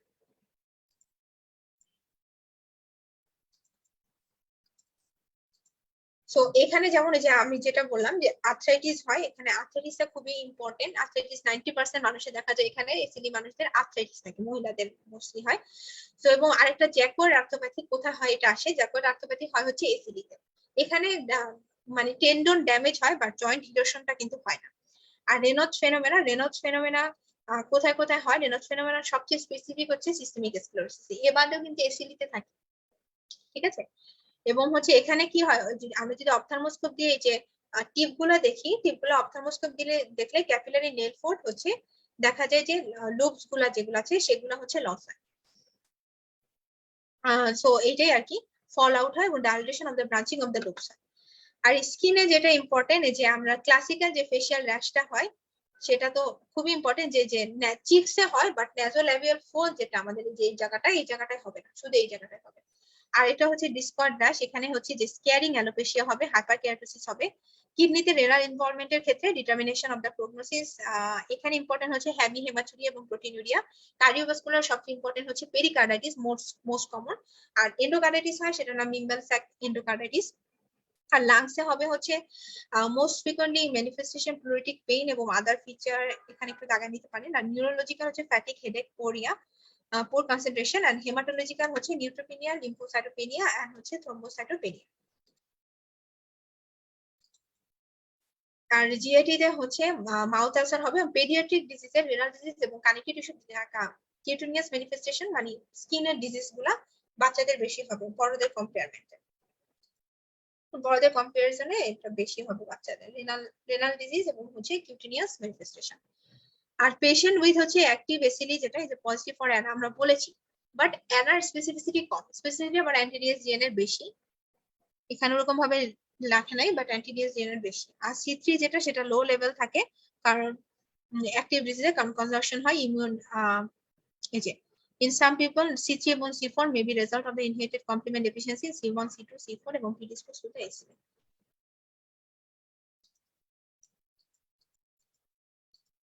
আচ্ছা, সো এখানে আরেকটা সিস্টেমিক স্ক্লেরোসিস একটা ডিজিজ, এটা হচ্ছে autoimmune disorder of the connective tissue ডিসঅর্ডারের একটা অটোইমিউন ডিসঅর্ডার। এটা হচ্ছে আমাদের টু টাইপসের আছে, একটা হচ্ছে লোকালাইজ আর একটা হচ্ছে ডিফিউজ। তা লোকালাইজ যেটা সেটা 70% মানুষের হয়, আর ডিফিউজ যেটা সেটা 30% মানুষের হয়। আমরা একভাবে মনে রাখতে পারি, ক্রেস্ট দিয়ে আমরা মনে রাখতে পারি। ক্রেস্ট হচ্ছে ক্যালসিনোসিস, তারপর R for Raynaud's phenomena, E for এটা হচ্ছে আপনাদের লেখা দেখাতে পারি, আবার ই ফর হচ্ছে ইসোফ্যাজাইটিস, আর হচ্ছে স্ক্লেরোড্যাকটাইলি এস, এবং হচ্ছে টি ফর টেলেনজেকটেশিয়া। সো এইভাবে আমরা মনে রাখতে পারি। এখানে এই যে পোর ফিচার, আমি পোর ফিচারটা আরো সুন্দরভাবে লেখা আছে, যে মানে পোর প্রগনোসিস আমরা কিভাবে কিভাবে বুঝবো। যেমন ধরেন এই যে ওল্ডার যদি কেউ হয় সেক্ষেত্রে সিস্টেমিক স্ক্লেরোসিস পোর প্রগনোসিস হবে, ডিফিউজ স্কিন ডিজিজ যদি হয়। আর এইগুলা হচ্ছে ইনভেস্টিগেশন, যদি আমরা প্রোটিনিউরিয়া হয়, হাই ইএসআর, লো টিএলসিও, তারপর হচ্ছে এই যে গ্যাস ট্রান্সফার ফ্যাক্টর ফর ইয়া এবং পালমোনারি হাইপারটেনশন থাকলে পোর প্রগনোসিস আমাদের ধরা হয়। ঠিক আছে, এক্ষেত্রে এই যে আরেকটা জিনিস একটা ইম্পর্টেন্ট আছে, যে এক্সাজারবেট ফ্যাক্টর সিলিকা ভিনাল ক্লোরাইড, টেট্রাক্লোরোইথিলিন এবং ইপক্সি রেজিন। ঠিক আছে, আর স্কিনে যেটা সেটা হচ্ছে initially non pitting oedema, finger flexor, tendon sheaths, Raynaud's phenomena universal feature. আমি যেটা বললাম যে রেনল্ডস ফেনোমেনা একটা universal feature for systemic sclerosis. জিআইটিতে ইরোসিভ ইসোফ্যাজাইটিস আছে, ডিসফেজিয়া এবং অডাইনোফেজিয়া হয়, এবং এই যে এখানে ওয়াটারমেলন স্টোমাক হয়, এখানে অ্যান্টাল ভাস্কুলার একটেশিয়া 20% পেশেন্টের ক্ষেত্রে। পালমোনারি ইনভলভমেন্টের ক্ষেত্রে পালমোনারি হাইপারটেনশন হচ্ছে লোকালাইজ, আর সিস্টেমিক স্ক্লেরোসিসের ক্ষেত্রে পালমোনারি হাইপারটেনশন বেশি হবে। ইন্টারস্টিশিয়াল লাং ডিজিজ হয়, ডিফিউজ সিস্টেমিক স্ক্লেরোসিস, যাদের হচ্ছে টোপোইসোমারেজ 1 অ্যান্টিবডি যেটা আছে সেটা যদি পজিটিভ থাকে সেক্ষেত্রে হয়। আর রেনাল ইনভলভমেন্ট হচ্ছে খুবই important, one of the most main common cause of the hypertensive renal crisis, ডেথের একটা most common cause hypertensive renal crisis. Hypertensive renal crisis হচ্ছে ডিফিউজ ডিজিজটাই খারাপ আছে, ডিফিউজ যাদের বেশি হয় তাদের হাইপারটেনসিভ রেনাল ক্রাইসিস থাকে। ইনভেস্টিগেশনের ক্ষেত্রে দেখেন আবার 70% পজিটিভ এন্ড 30% ডিফিউজ এর ক্ষেত্রে যে, আচ্ছা ওই যে আমি তখন প্রথমে আরেকটা ছক দিছিলাম না যে এক্সট্রাক্টেবল নিউক্লিয়ার অ্যান্টিজেনের ক্ষেত্রে, ওই ক্ষেত্রে যখন আমরা দেখছিলাম যে এই যে অ্যান্টিসেন্ট্রোমিয়ার অ্যান্টিবডি লোকালাইজের জন্য 70% পজিটিভ এবং 30% ডিফিউজ হচ্ছে অ্যান্টিটোপোইসোমারেজ 1 অ্যান্টিবডি, খুব ইম্পর্টেন্ট। এবং হাই হাই হাই এইচআরসিটি করতে পারি ফর হচ্ছে ইন্টারস্টিশিয়াল লাং ডিজিজ, এবং হচ্ছে ইন্টারস্টিশিয়াল লাং ডিজিজের জন্য লাং ফাংশন টেস্ট করলে রেস্ট্রিকটিভ পিকচার পাওয়া যাবে, কারণ এটা ইন্টারস্টিশিয়াল লাং ডিজিজ একটা রেস্ট্রিকটিভ লাং ডিজিজ। ম্যানেজমেন্টের ক্ষেত্রে আপনারা পড়তে পারেন, যেমন এই যে এখানে ক্যালসিয়াম চ্যানেল ব্লকার দেওয়া হয় রেনল্ডস ফেনোমেনাতে, এটা একটা ইম্পর্টেন্ট। এটা আরেকটা জায়গাও আছে যে ক্যালসিয়াম চ্যানেল ব্লকার রেনল্ডস ফেনোমেনাতে যে দেওয়া হয় সেটার একটা কথা আছে, এটা মানে সিবিএস এ একটা জায়গায় আছে রেনল্ডস ফেনোমেনাল ওইখানে। তারপরে হচ্ছে এন্ডোথেলিন 1 অ্যান্টাগনিস্ট বোসেন্টান, যেমন আমরা রেনল্ডস ফেনোমেনাতে দিচ্ছি, আবার এখানে দেখেন এখানে হচ্ছে পালমোনারি হাইপারটেনশনে বোসেন্টান দিচ্ছি। সো এটা একটু ইয়া করে মনে রাখলেই হবে, যেমন জিআইটি কমপ্লিকেশন পিপিআই দিচ্ছি, তারপর হাইপারটেনশন এসি ইনহিবিটর এগুলো দিচ্ছি। মিক্স কানেক্টিভ টিস্যু ডিজিজ আমি তখনই বলছিলাম যে এসিএলই মায়োসাইটিস এবং হচ্ছে সিস্টেমিক স্ক্লেরোসিস এর হচ্ছে মিক্স কানেক্টিভ টিস্যু ডিজিজ। এখন আরেকটা আছে প্রাইমারি শর্টেন ডিজিজ, এখানে সবকিছু শুকায় যায়, কানেক্টিভ টিস্যু লিম্ফোসাইটিক ইনফিল্ট্রেশন হয়, স্যালাইভারি এবং ল্যাক্রিমাল গ্ল্যান্ড সবকিছু শুকায় যায়। আই সিমটমস হচ্ছে ক্যারোটোকনজাংটিভিটি সিকা হয়, ঠিক আছে। আর হচ্ছে এখানে আরেকটা মনে রাখতে পারেন শক সিয়ালোডেনথাইটিস, দেন হচ্ছে অস্টিওআর্থ্রাইটিস এবং হচ্ছে জেলস্টিমিয়া। এটা একটা টেস্টের মাধ্যমে, এটা এবার আসছে জানেন, যে ডায়াগনোসিস কিভাবে এস্টাবলিশ করবো শগরেন সিনড্রোমে, শিমার টেস্ট। একটাই ওইটাই অপশনে ছিল, আর এসবিএ ছিল এটা শিমার টেস্ট। তো এখানে কি লোয়ার লিডে যদি আমরা একটা এরকম which measures the flow and 5 minutes আমরা ধরে রাখবো, একটা পেপার রেখে দিলে দেখা যায় যে 6 মিলিমিটারের মতো ওয়েট হয়ে যাওয়ার কথা, বাট ওইখানে ওয়েট হয় না, ঠিক আছে। যাদের একটু শগরেন সিনড্রোম থাকে তাদের হয় না। আমরা জানি যে শগরেন সিনড্রোমের ক্ষেত্রে আমরা তখনই বলছিলাম যে রো এবং লা দুইটা অ্যান্টিবডি থাকে। রো আমরা কি শিখছিলাম যে রো সা, আর হচ্ছে লা অ্যান্টিবডি হচ্ছে বি, এসএসবি। তো এই অ্যান্টিবডি তো থাকে, এবং আমরা যখন আবার rheumatoid arthritis, rheumatoid factor positive থাকে, অ্যান্টিনিউক্লিয়ার ফ্যাক্টর, গ্যাস্ট্রিক রাইটাসে থাইরয়েড ফ্যাক্টর এগুলো হচ্ছে থাকে পজিটিভ। এগুলো পড়তে পারেন, এগুলো মুখস্থ একটু কম হয়, যেমন কেরাটোকনজাংটিভিটিস সিকা, এটা ইম্পর্টেন্ট, এটা পড়বেন আর কি। ম্যানেজমেন্টে তেমন কিছু ম্যানেজমেন্ট নাই আসলে, এবং ল্যাক্রিমা সাবস্টিটিউট ফর হাইপোমিনালোজ এবং হচ্ছে during the day and combination lubricating যেগুলো সেগুলো অ্যাপ্লিকেশন দেওয়া যাবে। আর হচ্ছে তারপর হচ্ছে পলিমার্সাইটিস এবং ডার্মাটোমার্সাইটিস, যেটা ডার্মাটোমার্সাইটিস হচ্ছে প্রক্সিমাল স্কেলেটাল মাসেল এবং কার্ডিয়াক স্মুথ মাসেলের একটা ডিজিজ, এবং এই ক্ষেত্রে দেখা যায় যে এইসব মানুষরা হচ্ছে চেয়ার থেকে উঠতে পারছে না, চিরুনি দিয়ে হচ্ছে মাথা আসাতে পারছে না, এরকম স্টেপ নিতে পারছে না সিঁড়িতে, সো এগুলা। এবং রেসপিরেটরি ফ্যারেঞ্জিয়াল মাসেলের ইনভলভমেন্ট হয়, তাদের অ্যান্টিজোয়ান অ্যান্টিবডি যাদের পজিটিভ থাকে 30% ক্ষেত্রে ইন্টারস্টিশিয়াল লাং ডিজিজ হয়।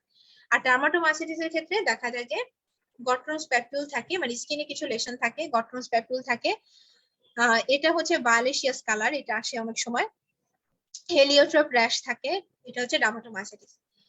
এটা যেহেতু মায়োসাইটিস, আমাদের মাসেল বায়োপসি করতে হবে, এবং আরেকটা জিনিস যে ক্যান্সার ম্যালিগন্যান্সি স্ক্রিনিং করতে থাকবে। দেখা যায় যে যাদেরই মায়োসাইটিস থাকে তাদেরই ম্যালিগন্যান্সি স্ক্রিনিং করা খুবই জরুরি। ম্যালিগন্যান্সি স্ক্রিনিং এর ক্ষেত্রে যে আমরা এক্স-রে, তারপরে ইউরিন, প্রোটিন ইলেকট্রোফোরেসিস, সিটি, এবং ছেলেদের ক্ষেত্রে মানে পিএসএ যেটা পোস্ট স্পেসিফিক অ্যান্টিজেন, আর মেয়েদের ক্ষেত্রে ম্যামোগ্রাফি ব্রেস্ট ক্যান্সারের জন্য দেখতে পারি। আচ্ছা, তারপরে ম্যানেজমেন্ট অতটা লাগবে না। অ্যাডাল্ট অনসেট ডিজিজ আমি তখনই বলেছিলাম, এই যে যেমন ইন্টারলিউকিন 18 এখানে বেশি থাকে, তারপরে হচ্ছে ইলেভেটেড সিরাম ফেরিটিন বেশি থাকে, কয়েকটা জিনিস মনে রাখতে পারলেই হবে এখানে। ভাস্কুলাইটিস, ঠিক আছে, ভাস্কুলাইটিস সহজভাবে একটা ভাবে পড়াচ্ছি।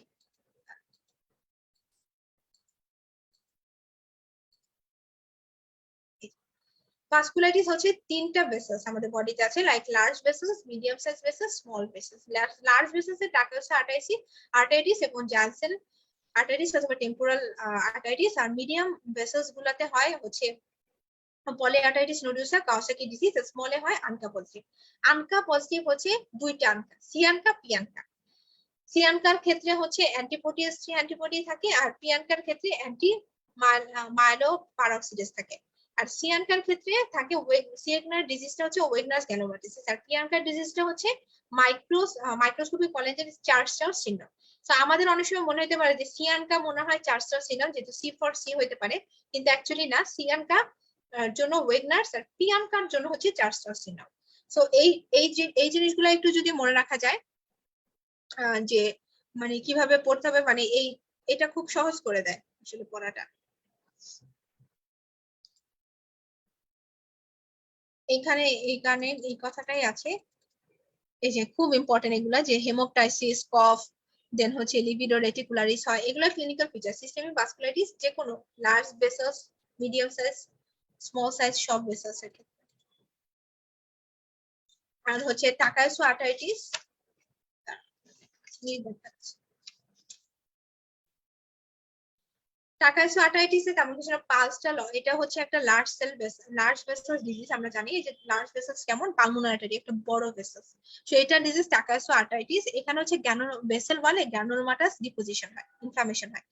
এখানে ফিভার, আর্থালজিয়া, ওয়েট লস তো থাকে এবং লস অফ পালস থাকে। এটা খুব important, loss of pulse. Loss of পালসের যদি কখনো কোনো কথা আসে তাহলে আমরা একবারেই ভাববো যে এটা টাকাইসো আর্টাইটিস।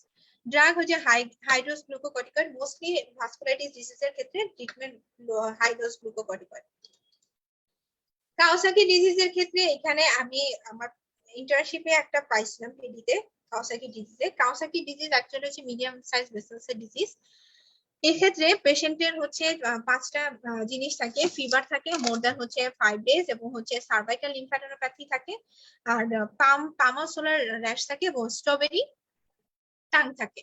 সো আমাদের স্যার হচ্ছে বুঝতে পারছিল, এবং এটা ট্রিটমেন্ট কিন্তু এই যে হাই ডোজ গ্লুকোকর্টিকয়েড না, অ্যাসপিরিন মোস্টলি। এই যে ট্রিটমেন্ট উইথ অ্যাসপিরিন, ক্ষেত্রে আমাদের স্যার যে ছিলেন তিনি অ্যাসপিরিন দিয়েছিলেন 5 ডেজ এর জন্য, 4 আর 5 ডেজ এর জন্য অ্যাসপিরিন দিয়েছিলেন, আমার মনে আছে তখন স্যার বলেছিল।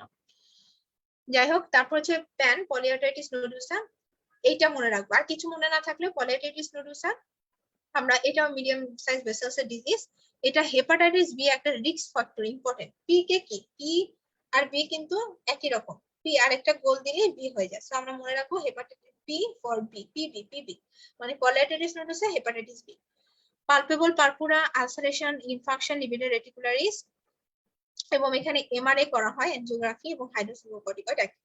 জায়ান্ট সেল আর্টারিটিস অথবা পলিমাইলজিয়া রিউমাটিকা যেসব মানুষদের হয়, এটা হচ্ছে লার্জ ভেসেলস ডিজিজ। তো এটা বয়স্ক মানুষদের বেশি হয়। এক্ষেত্রে দেখা যায় অনেক হেডেক থাকে, জ পেইন থাকে, অনেক সময় চোখে দেখতে পারে না, কারণ পোস্টোসিলিয়ার আর্টারি যেটা সেটা অক্লুশন হয় এই জন্য। তো এটা ইনভেস্টিগেশনের জন্য, এটা যদি আমরা বুঝতে পারি যে কারো জায়ান্ট সেল আর্টারিটিস হয়েছে, সেক্ষেত্রে আমরা সাথে সাথে গ্লুকোকর্টিকয়েড, প্রেডনিসোলন দিয়ে দিব, মানে গ্লুকোকর্টিকয়েড দিয়ে দিব। কারণ হচ্ছে প্রেডনিসোলন দিলে সে অন্তত মানে 48 থেকে 72 আওয়ার্সের মধ্যে র্যাপিড রেসপন্স করে, এবং সে মানে ওরকম অন্ধ হয় না। এই যে এখানে কথা আছে দেখেন, মোস্ট স্পেসিফিক্যালি অ্যামেউরোসিস মানে ব্লাইন্ডনেস হয়, একটা চোখে দেখে না, এরকম হয়। সো এটা investigation, temporal artery biopsy, ultrasonography of the temporal artery এবং পেট স্ক্যান। আর আরেকটা ডায়াগনস্টিক হাইয়েস্ট হচ্ছে মাল্টিপল বায়োপসি করলে আমরা স্টিপুলেশন পেতে পারি।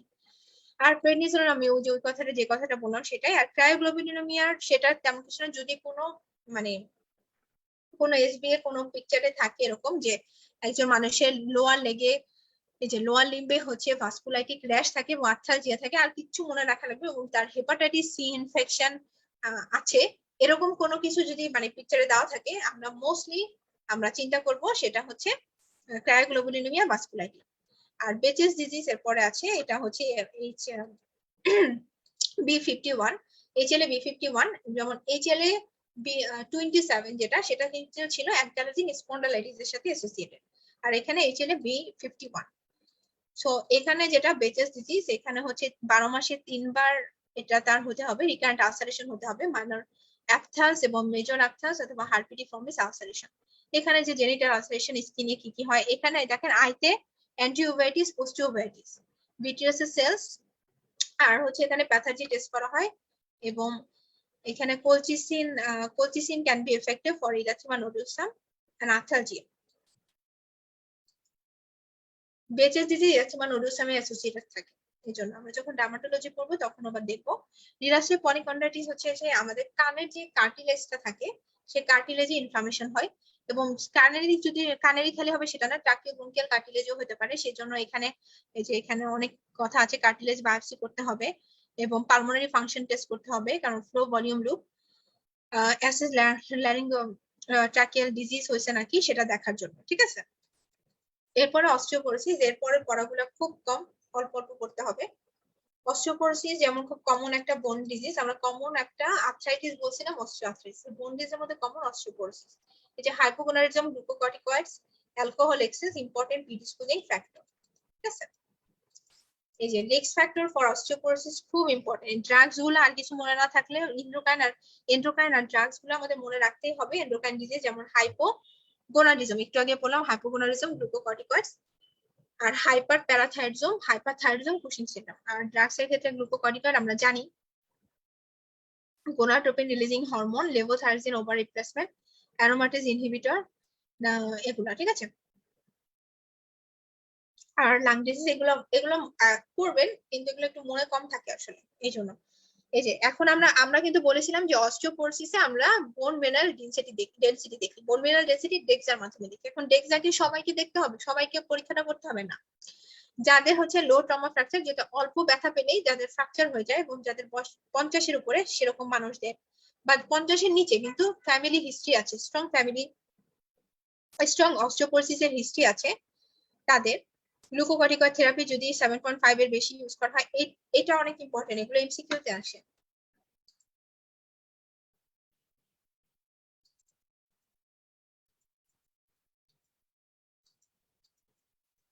এরপরে এগুলো কিছু লাগে না, এখানে এটা লাগে অ্যালেন্ড্রোনিক অ্যাসিড। লাইক অস্টিওপোরোসিসে কোনগুলা মানে ড্রাগ ট্রিটমেন্ট অস্টিওপোরোসিসে কি কি আছে খুব ইম্পর্টেন্ট। লাইক এগুলা যেমন না, এই যে অ্যালেন্ড্রোনিক অ্যাসিড, দেন হচ্ছে রিসেন্ডোনেট এবং ইভানড্রোনেট এবং জোলেন্ড্রোনিক অ্যাসিড, এই চারটা হচ্ছে বিসফসফোনেট, ঠিক আছে। তারপর হচ্ছে এই 4-5, আর হচ্ছে এই যে আরেকটা দেখেন এখানে একটা আছে, এই যে টেরিপ্যারাটাইড এবং এই যে প্যারাটাইড গুলা, এটা হচ্ছে রিকম্বিনেন্ট প্যারাথাইড হরমোন,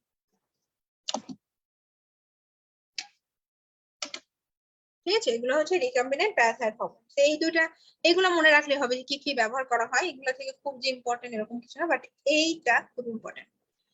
কমন কি কি হয়, যে অ্যাডভার্স এফেক্ট, বিসফসফোনেট খাইলাম, বিসফসফোনেট কিন্তু আমরা যখন খাবো তখন কিন্তু আমরা সকালে খাবো, এবং বিসফসফোনেট আমরা শুবো না, খাওয়ার সময় বসে বসে খাবো, অনেকক্ষণ শোয়া যায় না এটা খেলে।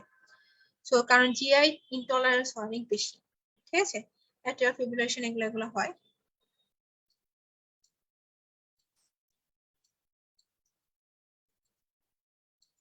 এগুলো এরপরে না কিছুই তেমন লাগে না।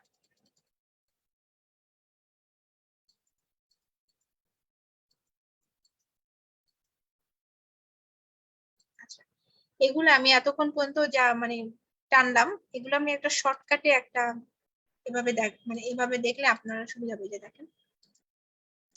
যেমন রিকেটস এবং অস্টিওম্যালাসিয়াতে আমরা জানতাম না যে অ্যালকালাইন ফসফেটেস বাড়ে কিসে, পপ এম4 এ।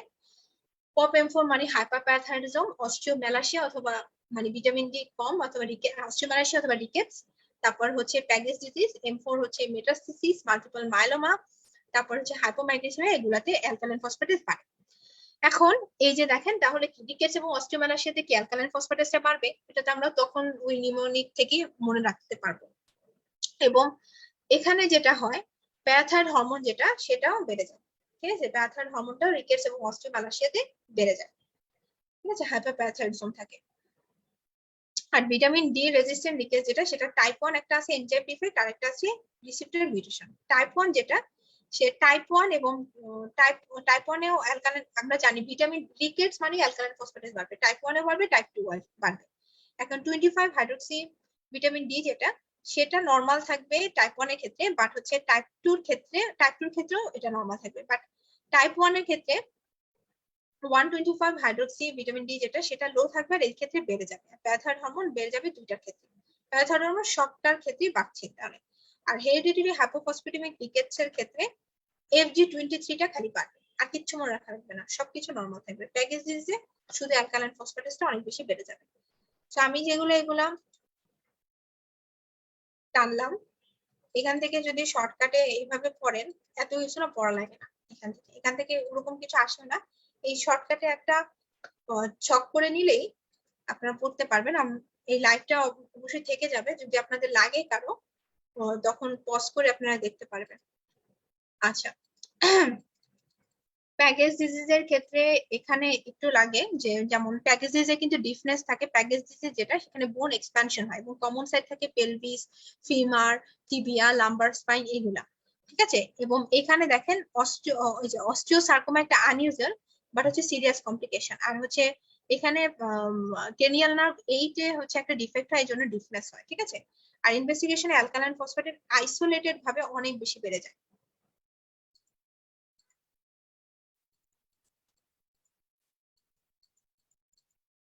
আচ্ছা, এখান থেকে তেমন কিছু না, অস্ট্রোজেনেসিস ইমপারফেক্ট এভাবে আমরা মনে রাখতে পারি যে একজন পারফেক্ট মানুষ মানে হচ্ছে নাম্বার 1 মানুষ। সো ইমপারফেক্ট যার তার হচ্ছে কোলাজেন নাম্বার 1।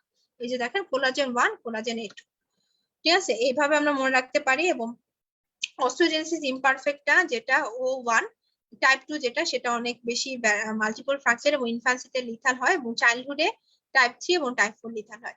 এটার কোনো রকম ট্রিটমেন্ট নাই আর কি, এখান থেকে আসলে ওরকম লাগে না, কারণ ওই প্রথম দিকে জিনিসগুলো থেকে বেশি লাগে, এগুলো লাগে কম। আর হচ্ছে এই যে ড্রাগ ইনডিউস এফেক্ট, এগুলো না আমরা সবগুলো পড়ে আসছি। আমরা যেমন যে সেকেন্ডারি গাউটের ক্ষেত্রে আমরা ক্লাব পড়ছিলাম না, যেমন সাইক্লোস্পোরিন, লোডোজ লেড, তারপর লোডোজ অ্যাসপিরিন, তারপর হচ্ছে থায়াজাইড ডায়ারেটিক্স, দেন হচ্ছে এরপর হচ্ছে অ্যালকোহল, এগুলা কিন্তু আমরা তখনই পড়ছিলাম।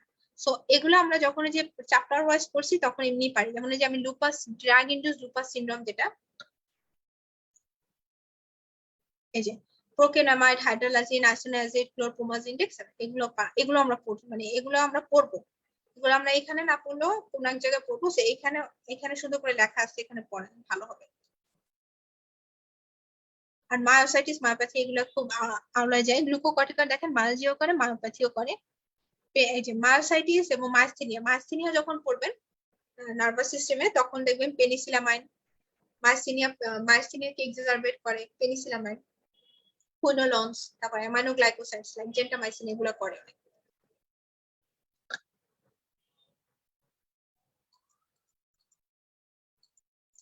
এটাও করতে পারেন। ম্যানিফেস্টেশন অফ ম্যালিগনেন্সি কিসে কিসে হয়, এই যে কার্পাল টানেল সিনড্রোম আমরা জানি যে মিডিয়ান নার্ভটা রিস্টে যখন মানে প্রেসার হয়, ইন্ট্রাপমেন্ট হয়, তখন আমরা কার্পাল টানেল সিনড্রোম বলি। কার্পাল টানেল সিনড্রোম আমরা একটা জিনিস যে কজ, কমন কজ কি কি, সব মোটা মোটা মোটা মোটা বলতে, যেমন ধরেন হাইপোথাইরয়েডিজম, হাইপোথাইরয়েডিজমে কি হয়, মোটা হয় মানুষ। সো হাইপোথাইরয়েডিজমের কথাটা মনে রাখবো। ডায়াবেটিস মাইটাস অবশ্য মোটা হয় না, diabetes mellitus rheumatoid arthritis, but obese, দেখেন অবেস প্রেগনেন্সিতেও মানুষ মোটা হয়ে যায়, মানে মোটা হয় বলতে প্রেগনেন্সিতে ওয়েট গেইন হয়। সো এই মোটা মোটা এর সাথে হচ্ছে আরো কিছু জিনিস আমরা মনে রাখতে পারি, লাইক অ্যাক্রোমেগালি আর হচ্ছে অ্যামাইলোইডোসিস। আপনারা লিখে রাখতে পারেন কার্পাল টানেল সিনড্রোমের কজের মধ্যে এই যে এগুলা বাদেও অ্যাক্রোমেগালি এবং অ্যামাইলোইডোসিস, ঠিক আছে। ডুপেটন কন্ট্রাকচার যেটা, সেটা হচ্ছে superficial plantar fascia of the hand, যেটা সেটা কন্ট্রাকচার হয়। অ্যান্ড এটাও ইম্পর্টেন্ট যে পাইওনিয়ার, এটা এগুলো খুবই মানে অনেক লেস ইম্পর্টেন্ট, বাট পড়তে পারেন, এগুলো থেকে কোশ্চেন আসার মতো। Pioneer disease like alcohol misuse এবং ক্রনিক ভাইব্রেশন ইনজুরি এগুলো অ্যাসোসিয়েটেড থাকতে পারে। হাইপার মোবিলিটি সিনড্রোম, একটা নেটফ্লিক্সে একটা সিরিজ আছে স্ট্রেঞ্জার থিংস, ওইখানে একটা বাচ্চার মানে এটা বাচ্চাদের একটা প্রোগ্রাম সিরিজ। তো ওইখানে একটা বাচ্চার হাইপার মোবিলিটি সিনড্রোম আছে, ওখানে অভিনয় করা একটা বাচ্চা। সো ওইখানে দেখা কোলাজেন 3, 5 এই দুইটা কোলাজেন এফেক্টেড হয়। এবং এখানে আরেকটা জিনিস যেটা ক্রনিক জয়েন্ট এবং লিগামেন্টাস পেইন থাকে, fibromyalgia like syndrome, recurrent disconnection, easy bruising, abdominal symptoms, postural tachycardia syndrome, dizziness, hypotension এগুলো থাকে, মাইট্রাল ভালভ কোলাপস এগুলো থাকে। সো এইটাই আর কি। এরপরে একটু আছে এই যে ট্রিগার ফিঙ্গার, ট্রিগার ফিঙ্গারটা থাকতে পারে যে এটা ট্রিগার ফিঙ্গার মানে হচ্ছে টেনোসানোভাইটিস, ফ্লেক্সিও টেন্ডন শীট যেটা থাকে সেটা স্টেনোসিং, একটা টেনোসানোভাইটিস। সো এখানে রিউমাটয়েড আর্থ্রাইটিস ডিজিজ যেমন সেগুলোর সাথে অ্যাসোসিয়েটেড থাকে, এইটাই আর কি ইম্পর্টেন্ট। সো আমি মোটামুটি সবকিছুই টাচ করে গেছি, আমার রিউমাটোলজি পড়ানো আলহামদুলিল্লাহ শেষ।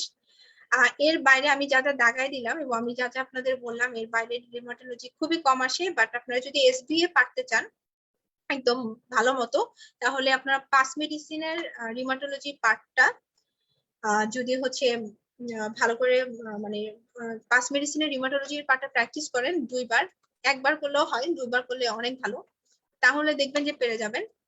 মানে এসবি আটকায় না রিউমাটোলজির ক্ষেত্রে, যদি পাস মেডিসিন কারো পড়া থাকে এসবি আটকায় না, আর এমসিকিউ আটকাবে না যদি হচ্ছে এগুলো সব পড়া থাকে। আমি যা যা দাগাই দিলাম সব ছক ঠক হাবি যাবে এগুলা। আপনারা এতক্ষণ অনেক কষ্ট করে সবাই ছিলেন, আসলে থ্যাংক ইউ যারাই ছিলেন। জানি না ভালো লেগেছে নাকি, কমেন্ট করতে পারেন। সো এটাই আজকের জন্য এইটুকুই। Thank you so much.